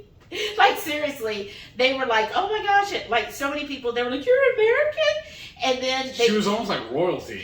Then they put me in the newspaper. A celebrity, yeah, she made the local paper. Yeah, they're like, American diverted off a cruise due to emergency surgery needed and all that. So I was like the highlight. And Not royalty, but a celebrity. right, I was like a celebrity. Because actually people would come in, they're like, oh, you're the American. Oh, American. Right, like they'd never seen an American before. And so then, the regular room, it was just hot. I was just, a lot of the times I was miserable because it was just so hot. And then at night, we kept the windows open. We're trying to because it was so hot. But then it drew all the bugs in, so we had to close the windows at night. So it was such a double-edged sword because it's like, fun. At night it would actually be cooler and the wind would pick up at night, but then you couldn't really keep the window open to get all the cool air in. It was just, y'all, I am not made for roughing it. Like, this is honestly. why we don't go camping now, too. Right, because I am not made for the heat. And so, but the staff, again, just as amazing. Yes. And so here I am in the room, and I'm like, okay, I'm thinking of what that doctor told me. Like, okay, cut out sugars, cut out starches and grains. I was like, okay. And I'm like, well, you know what? I'm going to Google, because if this doctor kind of said that, maybe, what if diabetes is reversible? What if it's not the death sentence I thought it was? Type 2. Yeah, type 2, sorry. Type 2. And I'm like, what if it is reversible? So I Googled it because I'm like, well, Google knows everything. Right? I Google it and I find Dr. Barry's video, Dr. Ken Barry. And I start watching. Again, every time I see him in person, I shake his hand and tell him thank you for saving my wife and me. Yeah. That's why I tell everybody with pride that I do Barry method keto. I feel so indebted to him. Thank you again, Dr. Barry. I'm going to start. Get your tissue. Sorry, y'all. We need to put that in the opener and in the notes. Have your tissues. Yeah. So I'm going to send him this when we're done. So I start watching Dr. Barry's videos, and I'm like, oh. By this point, I didn't know anything about this part. Right. He hasn't caught up with I'm me still yet. in the dark. Yeah, he has not caught up yet. He's like flying in. It was wild too because I know I'm diverting. I'm all over the place, y'all. I'm sorry, but it was crazy because I've only flown American. Over there, to get your bags off, they had a little Golf cart. A golf cart, basically. It was a little fancier a little bigger than a golf cart, but they were just pulling the luggage on the trailer.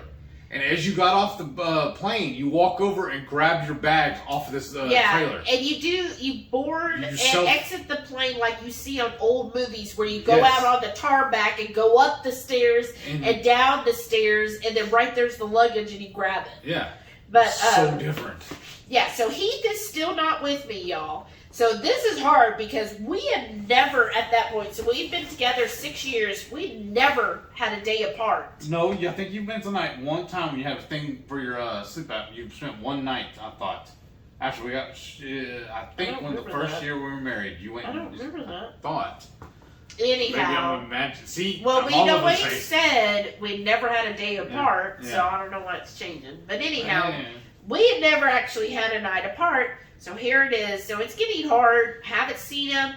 Yeah, we message on Facebook and stuff. And he wasn't always able to do it because if he was at sea and all that. Or on the plane. Right. And so anyways, and then when his plane was, by the time he would get in, it was after visiting hours. So then he couldn't even see me the same day he arrived. Yeah. He had to check into the hotel in the town we were in and then see me the next day, which was really hard because I'm just like, I just want to see my husband. Like, this has been so hard. And I felt like I was kind of by myself the whole time, and I just wanted my husband. So I'm researching, Dr. Berry's videos and just reading up, and I'm like, okay, this keto thing. Okay, so it's possible this keto thing could reverse diabetes. And I'm like, all right. So how they did the meals, now when I was in ICU, they just gave it to me. But then when I got in the regular room, they brought me a menu every day, and I would circle off what I wanted. When I finally go on, sorry, I'm skipping ahead. Yes. So whenever they would give me the menu for the day, and I would select what I wanted for each of the meals. So I was like, okay. So I started immediately cutting out whatever the starch was. I would put a cross through that, and they would have basically sauteed greens. Like collard greens or something. Yeah, like collard greens, but they called it silver leaf, I think. Correct me, somebody. And so it was their terminology for collard greens. So I would check and put ×2. So I want that instead of the starch. I would get the extra green or an extra salad. And what I like for breakfast, because the breakfast, a lot of countries, breakfast is just cereal or a muffin. Like it's not like bacon and eggs like we have here. So their breakfast never had hot food. So on their breakfast, though, they had yogurt. And so I was like, okay, I'm going to get the plain yogurt because I know there's probably not going to be much sugar in that.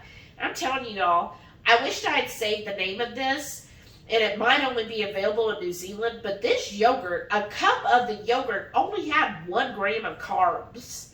Like, it was plain yogurt, and that was all that was in there.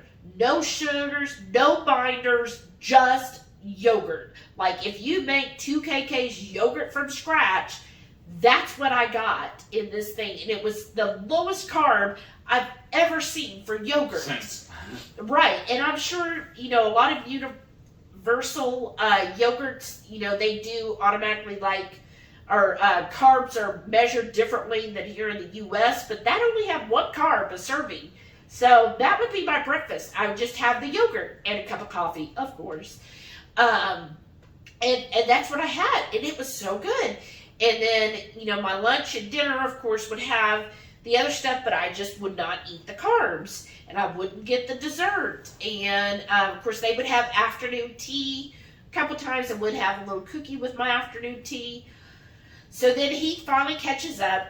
And he's there. So this is I guess, day 4 of being in the hospital. He catches up to me, and he's like, okay, he's there. I'm all excited. We're excited. We finally get to see each other again. And of course, he's just relieved because he was like, I just didn't know. I thought I was going to lose you. And so...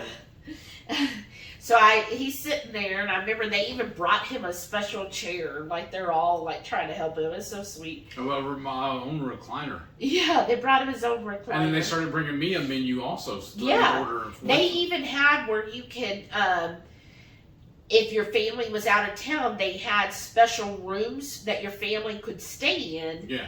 Just for the family, and you would get your own key. But one of the nurses told us, she was like, look, she was so sweet. Her name was Queenie.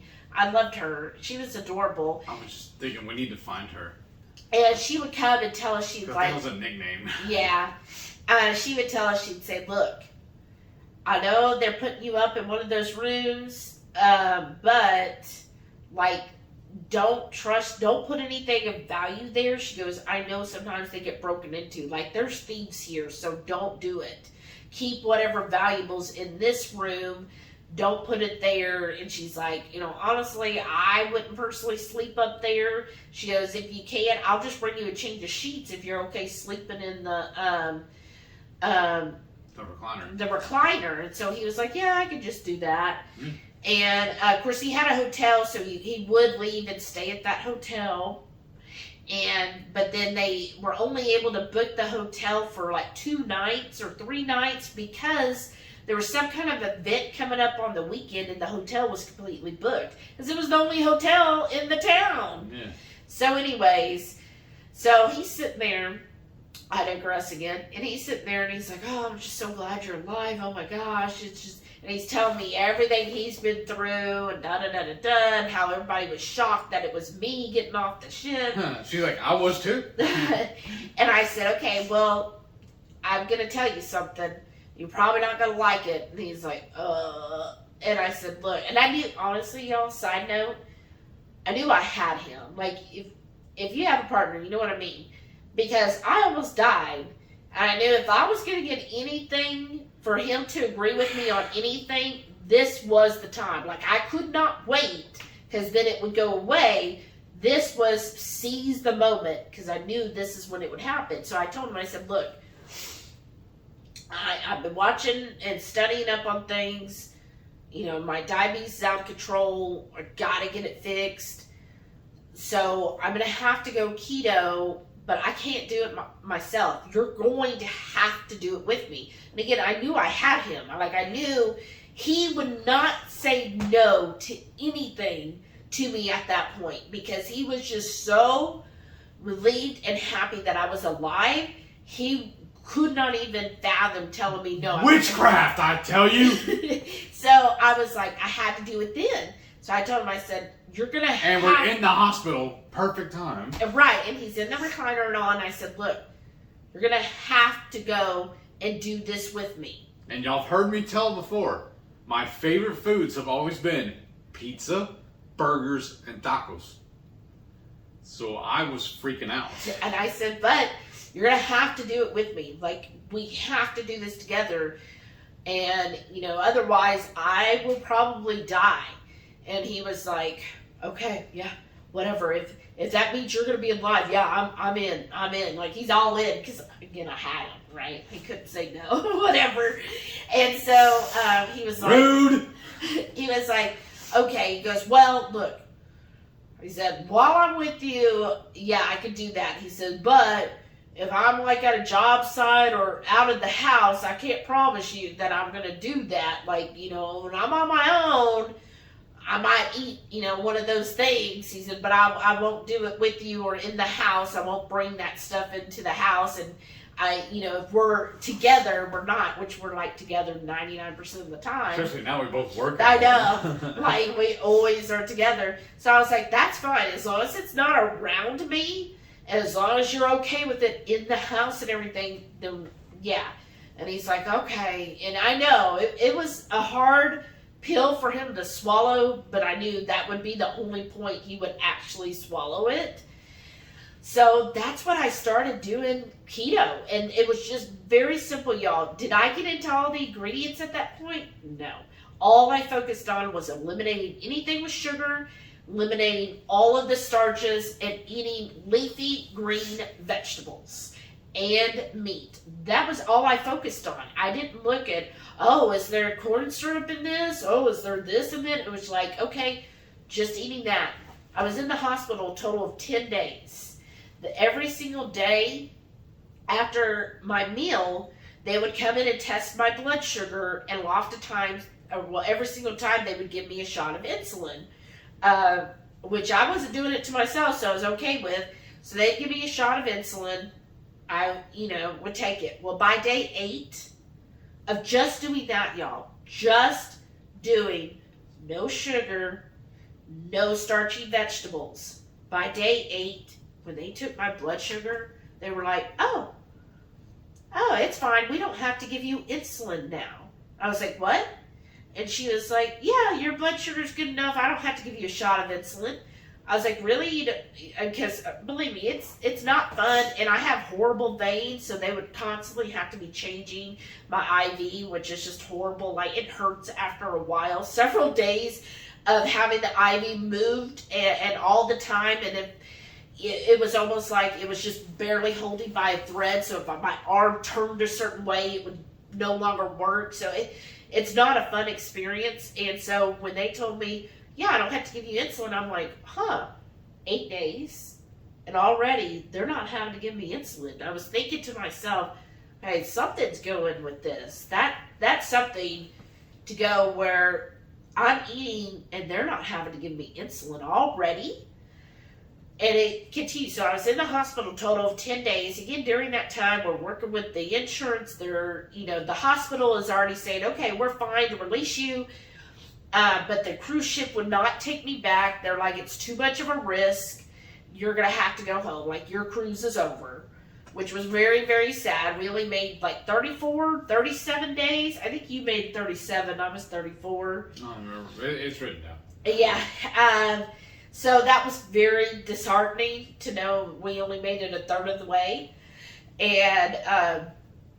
So they worked with us, and what Heath alluded to earlier, when we flew to take the cruise, I actually booked the flight through the cruise. I always price things out, and it actually ended up being cheaper to book the flight through the cruise line, and it was all matched together with the cruise, than it was to book them independently. And when I booked it, it was just like $100 difference to go from coach to first class. And yes, I am bougie like that, where I'm like, hey, it's worth the $100 for me to jump up to first class. I like having the bigger seats. I like having, as soon as you get on, you're the first ones on the cruise, on the airline.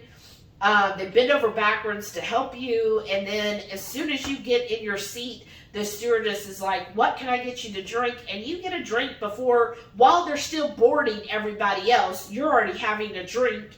Most of the time, you would even get a meal or a snack, and that's all included, and you could drink as much as you want, whether it's alcohol or regular drinks. So I was like, $100, it's worth it to me. And plus, you get the luggage, you don't have to worry. I mean, it's like 70 pounds, and then you get like 2 free bags each. So it just makes it where it's like, okay, it's worth the $100 because, one, I don't have to worry about the luggage being overweight. I don't have to worry about, okay, we need 2 pieces of luggage now, or 3 pieces between us instead of 2. Then we have to pay for the third one. No, it's all included. So I was like, okay, it's worth the extra $100. So I did that when we booked it. So then when they were figuring everything to send us back home, well, again, we're in this small town. There's no airport. In fact, the other airport is, 4 hours away? It was a 4-hour cab ride to get to the airport. To get to the closest airport. Well, they had a small charter airport there, but it only ran like once a week. Yeah. And so they were like, okay, and I'm thinking, well, great. Now we're going to be stuck here another week and I'm just dying because it's just so hot, y'all. And so they're like, okay, what you're going to have to do is we have this airport that's 4 hours away that'll then fly you to Auckland, that will then fly you to LA and then to home. And they're like, but you have to take a cab to get to that airport. Well, Heath had been taking a cab service every day to and from the hotel. So I just called the same cab company. So he called the same cab company and said, look, we need a cab ride to this city. What can we do? And then they, we didn't care about how much it was because the insurance said it's all covered. And so they worked it out. It was, again, a 4-hour drive. So I'm discharged from the hospital. Now, remember, the wound in my bikini line, it was so big, y'all, my phone would fit in it. Like that, like I could put that right there in my bikini. That's how big this wound was. So it was that long, and even, I think it was about that wide open, and then that deep. Like, it was deep. And then the hospital booked her, cleared her safe to travel, but then the cruise line would not let her back. Right. We had to go home. Because of having that huge open wound. Yeah. And because it was a flesh-eating bacteria, that's not, they don't want that on a cruise ship. Right. So I had this huge wound. Now, while I was in the hospital, they had me on a wound vac, and that was definitely helpful. But for traveling, I can't have a wound vac. And they said, well, if you were a New Zealand citizen, you would automatically get a wound vac because we always give it to anyone that has a severe wound. But because you're an American, we can't send you with the wound vac home. So you're just going to have to fill it with gauze until you get home and then see your doctor. So I have this huge gaping hole, like, because for flesh-eating bacteria, they can't just cut out where it's bad. They have to cut excess out so that it doesn't travel anywhere else. And that was their main concern while I was in ICU for a couple of days. They wanted to make sure that they actually got all of it out and that there was no more left that would end up spreading, because that's what that bacteria does, is it just keeps eating your flesh and will continue to spread throughout. It's a horrible disease. Or infection to get, because we saw some pictures online. It was not pretty. Yeah, because most 2/3 of the people who get it die. 2/3. So the fact that I survived, I find in myself is a miracle, since that disease has such a high death rate. I mean, right. 2/3, that's really high to me. But they said it's because most people don't go to the hospital soon enough, and that if it gets to a main vein or artery, you're just done. Or if it gets in the lymph system, then it just can spread so fast, and it just kills the skin there. It kills your flesh. That flesh is no more. And there are people who have gotten it, like where it traveled down their leg, and they had to have skin grafts to make up for all of that. So I was very fortunate in the place that it was at, that it's, my bikini model is definitely done with, but, I could still be a leg model and I'm fine. But, so I had this huge gaping wound, right? And they're like, okay, so you're going to have a 4-hour cab ride. And in that, though, like, even they put wet gauze, so they were treating me as a wet wound. So anybody who's had severe wounds, there's dry wound, there's wound vac, and there's wet wound care. The nurse was showing me how to change her wound. Yeah, because they were like, bandages. You're gonna have to probably do this, and Heath is very like, oh gosh, and so they're putting. Because I'm just like, what if I mess it up? This is my wife. I mean. And they're like, oh, honey, because what did she say? You're a right prick, right? Yeah. Isn't that what she always called you? She's adorable. Queenie was like my person. She was amazing. She'd be like, we need to find her. She was like, you right prick. Yeah. And stuff. She would tell him, well, you're going to do this, you right prick. Oh, are you being a right prick? Which I know is probably cursing. I don't know if YouTube will. But anyhow, so they show him how to put the bandage in, and it's just like, it's because of where it's at, you couldn't get a clean covering without it leaking, because it's a wet wound that they were doing. So here I am in this cab ride for 4 hours. It's leaking at times. And so thankfully we had clothes and I was able to change. When we finally made it to the airport, I mean, my dress that I was wearing, because that was just easy, was just wet. So I had to go to this airport, again, in the middle. It was like in Tarantula. I think it was like Tarantula. It was a weird name. It reminded me of a spider. That's why I remember it. But the bathroom was immaculate. That's what I'm saying. I've told people this before, but we went to, I don't know how many different I call them third world countries, where the locals are taking baths in the creeks and the rivers and everything. And we go to the public restroom. You could actually eat off the floor. It's that clean. It wasn't until we got to LAX. Oh, wow. That was horrible. That I was like, it was, yeah, LAX. Anybody been to LAX, you know how filthy that place is. So this airport in New Zealand, I mean, I go in the bathroom. It's like a private bathroom. I'm going in there. I'm trying to clean up. I'm changing. I'm, freshening up. And it's still several hours before we leave. Of course, we had a whole thing because our luggage at that point, because it was just a little charter plane from there to Auckland. It's like an island hopper or whatever they right, call it. They had weight limits, and so we had to do all the shuffling with the luggage. We lost some stuff, some souvenirs. Yeah. Because we had collected some food from local food, but we weren't able to bring it into the next country. So right. we got rid of it. It was like honey and some stuff. Yeah, there was just some things, and we had to Yeah. circle I got my and wife. I don't need the honey. right Now I'm keto, so I really don't need it. right. So we're there. We finally get on that plane. It's just a basic plane.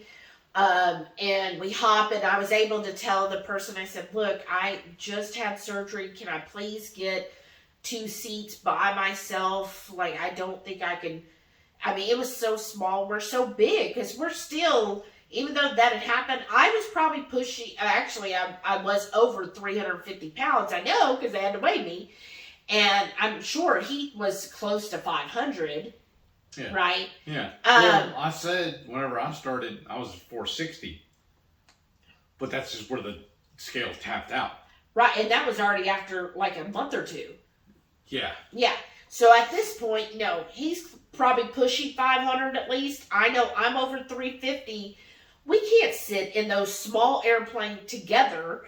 So I asked the stewardess, look, I just had surgery. I can't really keep my legs together. I need to kind of spread them out because of what's going on. And so she was able to change some things, and I got my own seat, y'all.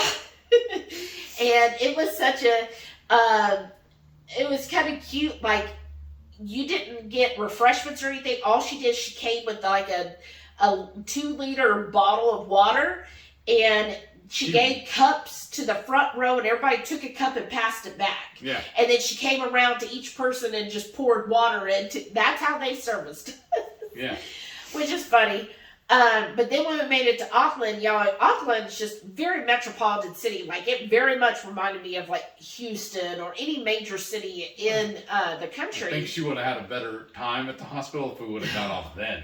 Right. But so in Auckland, because now we're listed as first class, they flew us first class back because my original was first class, so they kept us at the same level, which if anybody has flown international, first class international is totally different. That was amazing. Than first class domestic. Like, it's a whole new ball game, and the price difference is a whole new ball game. Like this, we were in tier levels or classes that I didn't even know existed.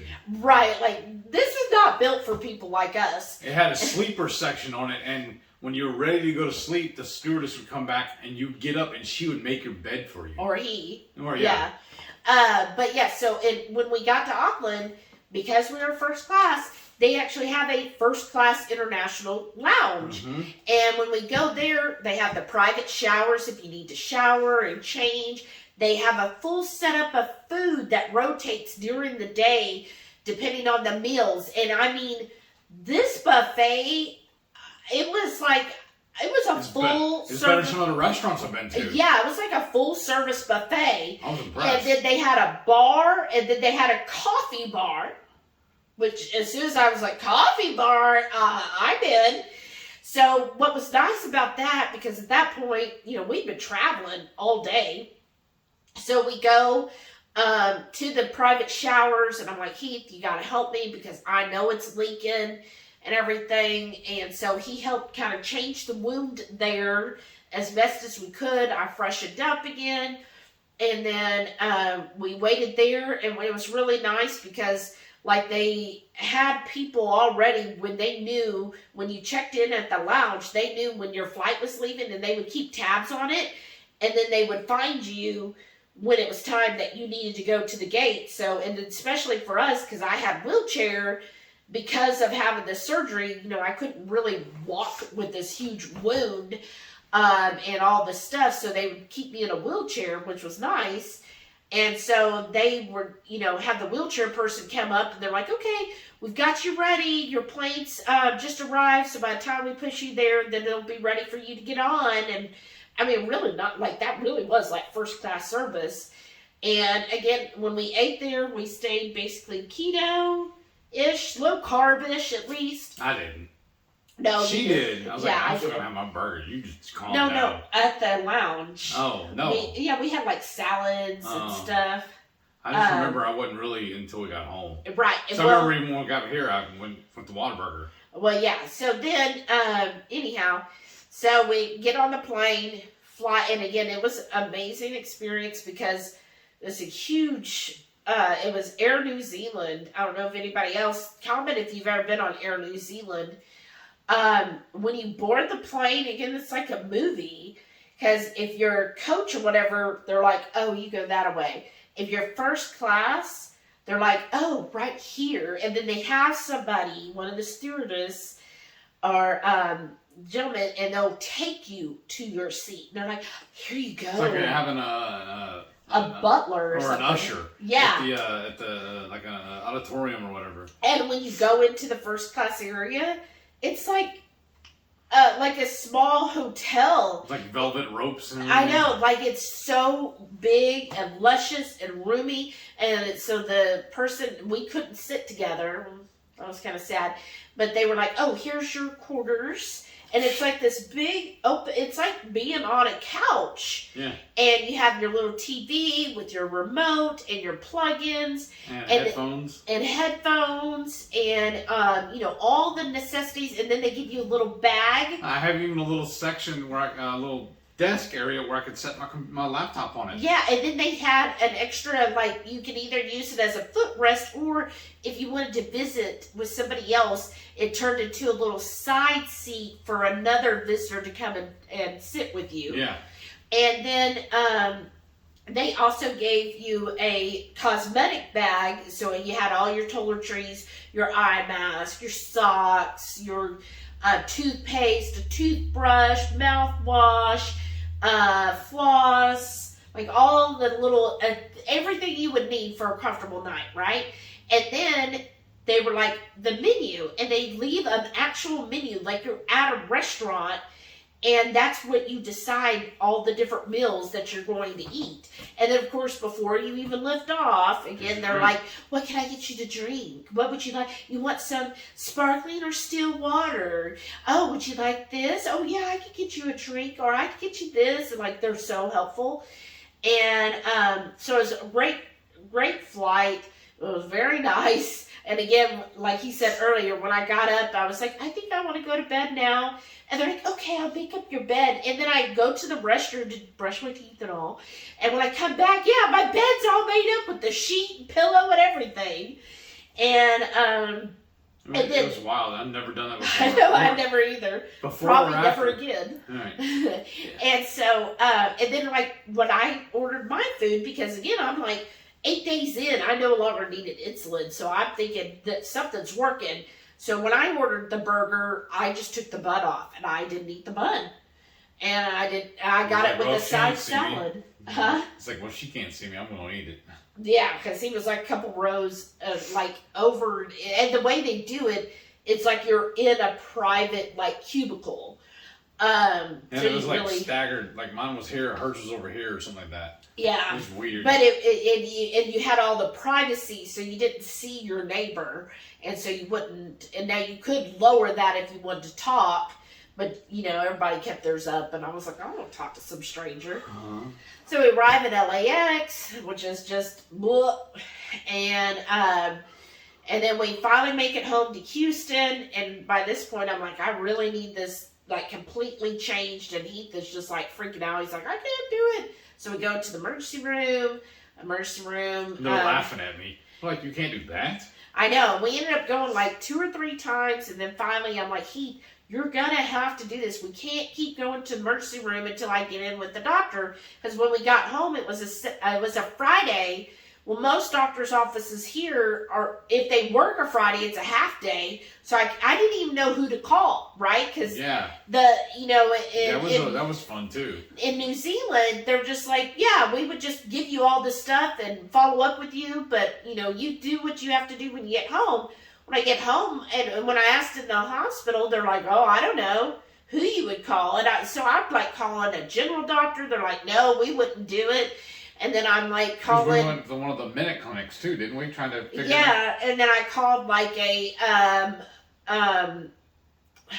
so I called my general doctor. They were like, well, we can't help with that. And then I called a wound care. They were like, no, well, you can't get into a wound care doctor for so long. And I don't know who it was. I don't know if it's somebody at the hospital in the emergency room, but somebody was like, we'll probably follow up with a surgeon. I was like, a surgeon? They're like, well, yeah, you had surgery, so you probably need to follow up with the surgeon. I was like, okay, and I didn't know what surgeon, and so they recommended, and I called one, and they were like, I remember calling on Monday, several surgeons, see who I get in first, and one of them was like, okay, well, I get you in Tuesday. One of them, the doctor, called me back like that night, and he was like, oh, I understand you want to see me. I said, well, I'm sorry, I got in with this other doctor tomorrow. And he goes, oh, well, if I had known, we could have squeezed you in today. He said, I'm sorry, I was in hospital rounds earlier, but if my staff would have known, they should have got you in today. And I said, well, I'm sorry, they didn't. And now you're calling me after hours, and I've already got this other appointment. And he was like, oh, he said, well, I'm going to have to talk to my staff because that shouldn't have happened. Wow. Yeah, remember that? And you probably don't. But yeah, so I was like, well, okay. So I go in to see the surgeon, and he's like, oh, wow. So I tell him everything that had happened. Everything we just told you. Right. And he was like, he goes, okay. He said, well, the surgeon you saw did a phenomenal job. Like, this is really good looking. You're He's healing like, well. yeah. And he's like, okay, well, I'll see you in a couple, like every week. Right. And then he showed him, he was like, yeah, you can do this. Let me watch what I'm doing. You can do it. Like, you don't have to be a doctor to do this. And he was like, but I might mess her up. He's like, you can't. He's like, you're not going to hurt her or break her by doing this. Like, what's going on down there? It's fine. You're not going to do anything to her. And he was like, oh, okay. Because like when he then started doing it, we would put down like a pad. An old towel. Well, we do the old towel, but remember we also put down like the animal pee pads underneath so it wouldn't leak. And then he would like he would put gloves on, and like he went and bought medical gloves, and he's like putting it all, and then he'd be like, oh, huh? When I was digging stuff out and looking for stuff. You found the gauze? Yeah, all the gauze and all and that. And then he would put it in there, then he would take a picture and be like, how does this look? How does that feel? He was like it was so cute, y'all. And so he was just so concerned, like he was like, so concerned that he was going to do something wrong. I'm like, you're fine. Look, as long as it's covered up, it's good. And when we got back here, they changed it from wet to a dry wound care. And I just kept on. Like, when I was here, I just kept watching. Dr. Barry, there was some other people at the beginning. I was watching. Kind of tuning her out. Yeah, he was like... She'd be over there watching on her computer, and I'd be over here watching wrestling on mine. And then finally learned why it was. Yeah, I just kept watching these videos and learning. Like, I'm the type of person... Is that when you found Dr. Cybus too? Or was that later? No, that was a long time. Later. Way after. Because this is 3 years ago. Yeah. So I'm watching all these different channels and just, learning everything possible. Because when I... Straight nerding out on it. Yeah, because that's how I am. When there's something new or some kind of change, I just go deep into reading and studies, because I was very skeptical, because I'm like, really? Because before, when we talked about doing keto, I'm like, that just doesn't make sense to me. Like, that goes against everything I know. Like, really? Not having carbs? Oh, really? Carbs are what causes... That's not what causes diabetes. Like, I was very arrogant. And well, that's the... Part 2. Yeah, and so I'm just like, no. Like, I mean, that's how I was before. I was like, yeah, where's the science? That was one of those people, right? And I would argue with people who were like, you should just do keto. I'm like, there's no science to back that up. Like, no, that doesn't make any sense. Why would they tell us this stuff? Like, I was very much like that. So when I started doing keto, I was still very skeptical. But after that 8 days of not needing insulin, I was like, okay, I guess this is working. So I just kept doing it and learning, like, just constantly.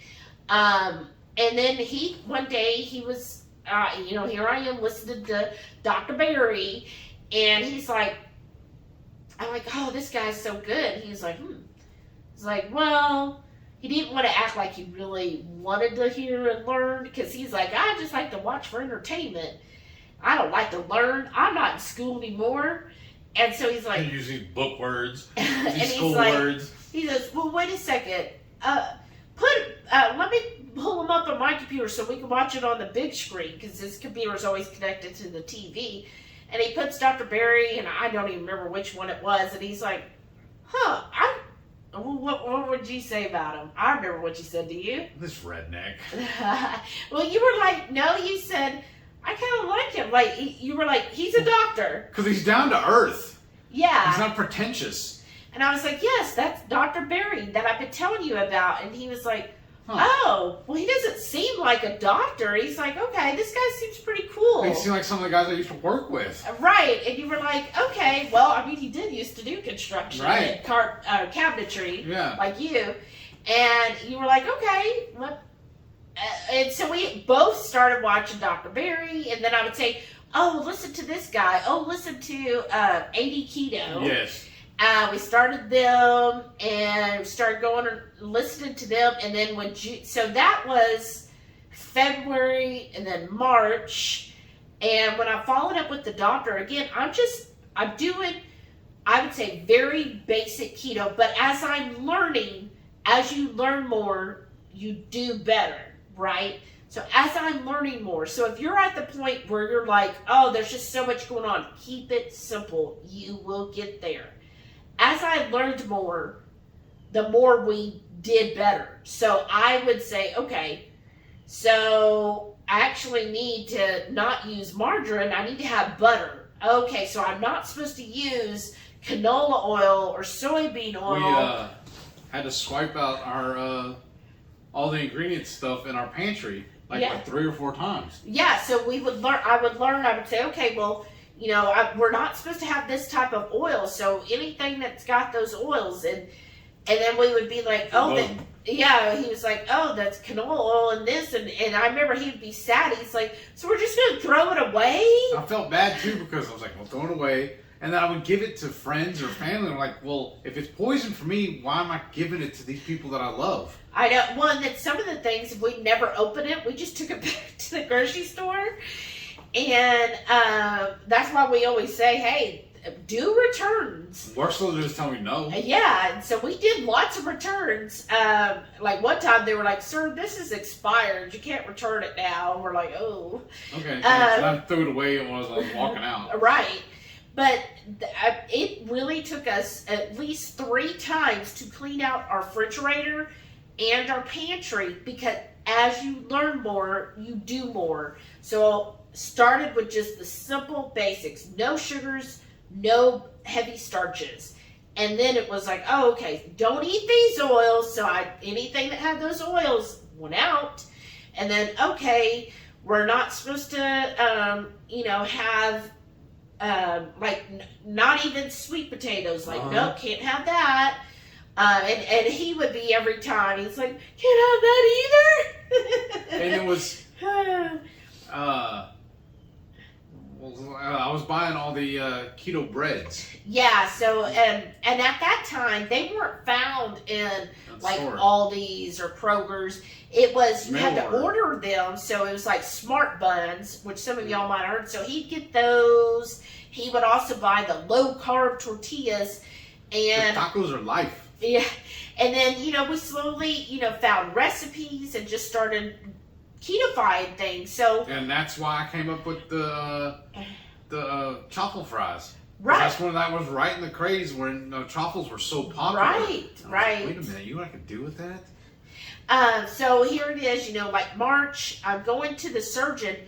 Every week I'm going, they're weighing me, and I'm just dropping weight every single time. And like the nurse is like, "Well, you lost more weight." And then the doctor would look at my wound, and he would just every single time he's like, wow, you are healing so fast. He's like, wow, it's really healing. And the thing you always hear about diabetics is they're slow healers.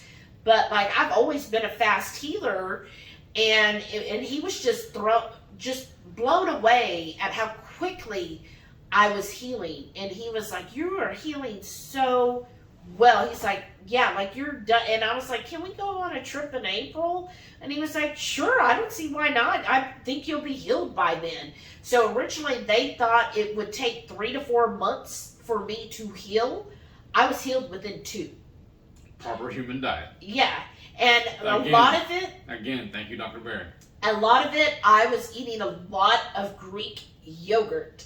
Like, I just really She liked. was really hunting down that one she found. Yeah, and I couldn't find it anywhere. I've still never found it. Now I can't even remember the name. But I was just eating plain yogurt. I really enjoyed that. I was eating a lot of yogurt and doing the track. Like, I still have my carb manager tracking from way back then. And I was just doing all of that. And we went on a trip. And then in July, we followed up with our primary doctor. So from February the 14th until July, I forget the exact date. So that's, about 5 months, I went to the doctor and got my test. And already, I know before that, when I was in the hospital the year before with my broken arm, my A1C was 13.6. When I went to the doctor at that point, my A1C was already down to 5.7. Wow. In 5 months. Now, when I got it checked this past time, it's 5.4. So, as far as the health benefits, I'm just blown away. Like, I knew at that 8-day mark, okay, I'm going to keep this going. I never went into it with, I'm going to lose weight. That was not my goal at all. My only goal from the beginning was, I want to reverse my diabetes. I don't want to be a diabetic ever again. And that I have successfully done that. I have completely reversed my diabetes. Other benefits that I've had is my ulcerative colitis, Crohn's.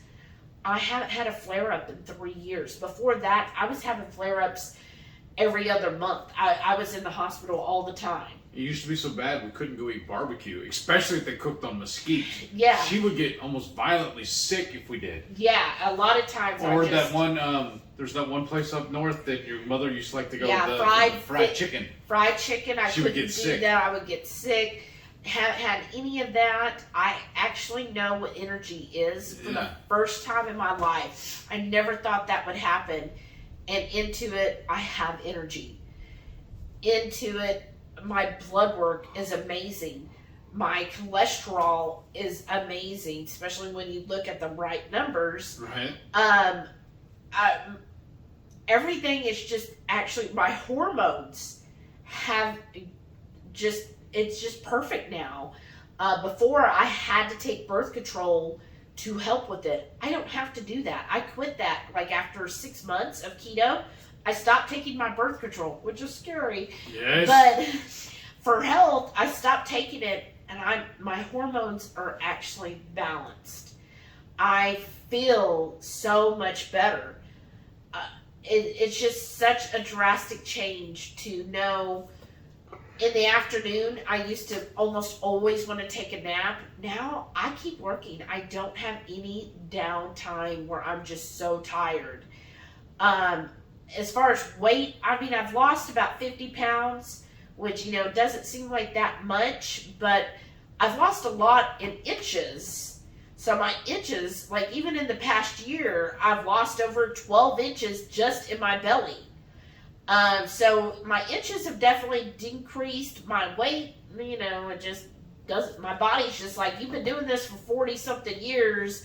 Why are you going to lose weight now? Right. So I know, you know what? I've been overweight since I was 5 years old. I don't expect my body to drastically drop weight and be in a normal weight range like that. It took me a long time to gain weight and to keep that. Like, I was 300 plus pounds for a good, 30 years of my life. It's going to be hard. I know my body is fighting dropping that, especially when I dropped so much weight. When I went vegan, I'm sure my body's just like, yeah, are you going to starve us again? Like, we're not going to give it up because you might be just starving us again. So I know it will come with time. In the meantime, I'm focused still on health. As long as I'm not a diabetic, as long as my lab work is good, as long as I feel good, I'm no longer anemic. So when I compare things to when I was a vegan and I thought that was the healthiest diet in the world to now, I'm not anemic anymore. I even, when I had my checkup last year, I said, look, I want to know, I went through all of the lab work that Dr. Berry and Kim Howerton came up with, and everything is perfect. My thyroid, fully functioning. My anemia, I'm no longer anemic at all. My vitamin D is getting, it's not at the optimum level like Dr. Berry would like, but it's well past normal. My A1C 5.4, y'all, from 13.6 to 5.4. That's just unheard of.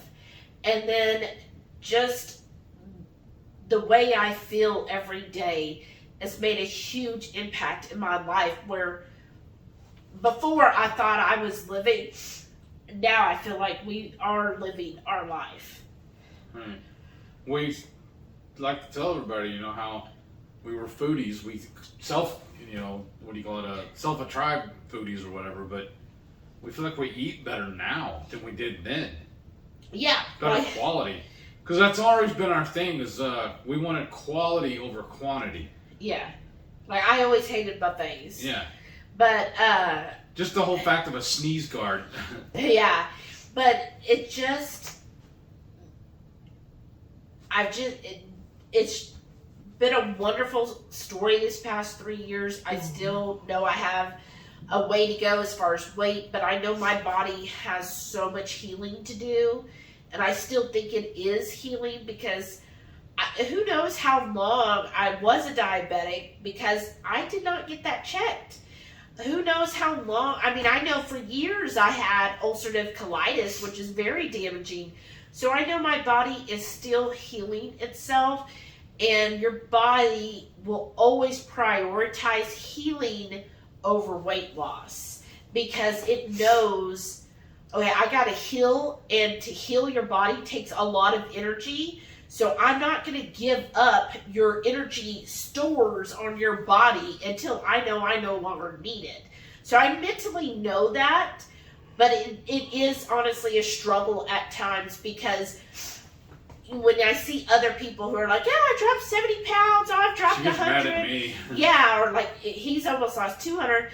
I'm like, I want to lose that much weight. I want to be, skinny, but then I have to, talk to myself and say, you know what, Shelly, you're healthy.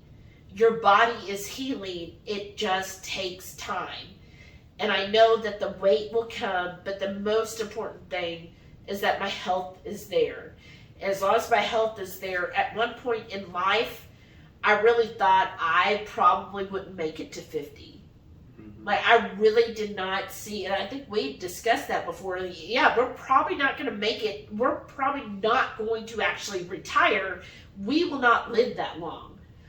And I honestly feel like if this didn't happen, so when this happened February 2019, right? Yeah. If it hadn't have happened, knowing what we know now, I really feel like if we hadn't have changed our ways, we would have died during the pandemic. Probably. As bad as my diabetes was, and with that being a really known morbidity, I have no doubt that if we had not changed, one or both of us would have caught that virus, and we would not be here today. I have no doubt in my mind. So, even though that was a scary situation, I really feel like it saved our life. And sometimes you have to go through something very devastating in order to really improve your life, to really have a better life. Because if you don't have that, there's no way you're going to improve. And because we went through such a traumatic, life-threatening situation, it saved us ultimately. And it's really helped us. And that's my story. So now you know how we got on this keto. Why we're going to stay on it. And why we're going to stay on it, and why we are keto. This is my story, and then because I've rambled on forever. And I'm getting hungry. And I know it's a long one, so we'll do a part 2 on Heath's story and what all he's been in, because his is definitely different. It kind of picks up where mine started. We're gonna call this one part 1. And Okay. when we pick up my half, we'll call it part 2. Awesome. Thank you all so much for joining us, Yes. and please give us a thumbs up. Leave us a comment. Just let me know. Hopefully this helps somebody This with should have been all. sponsored by Kleenex. I know, right? And then please give us a subscribe. Please. Tell your And- friends. Yeah.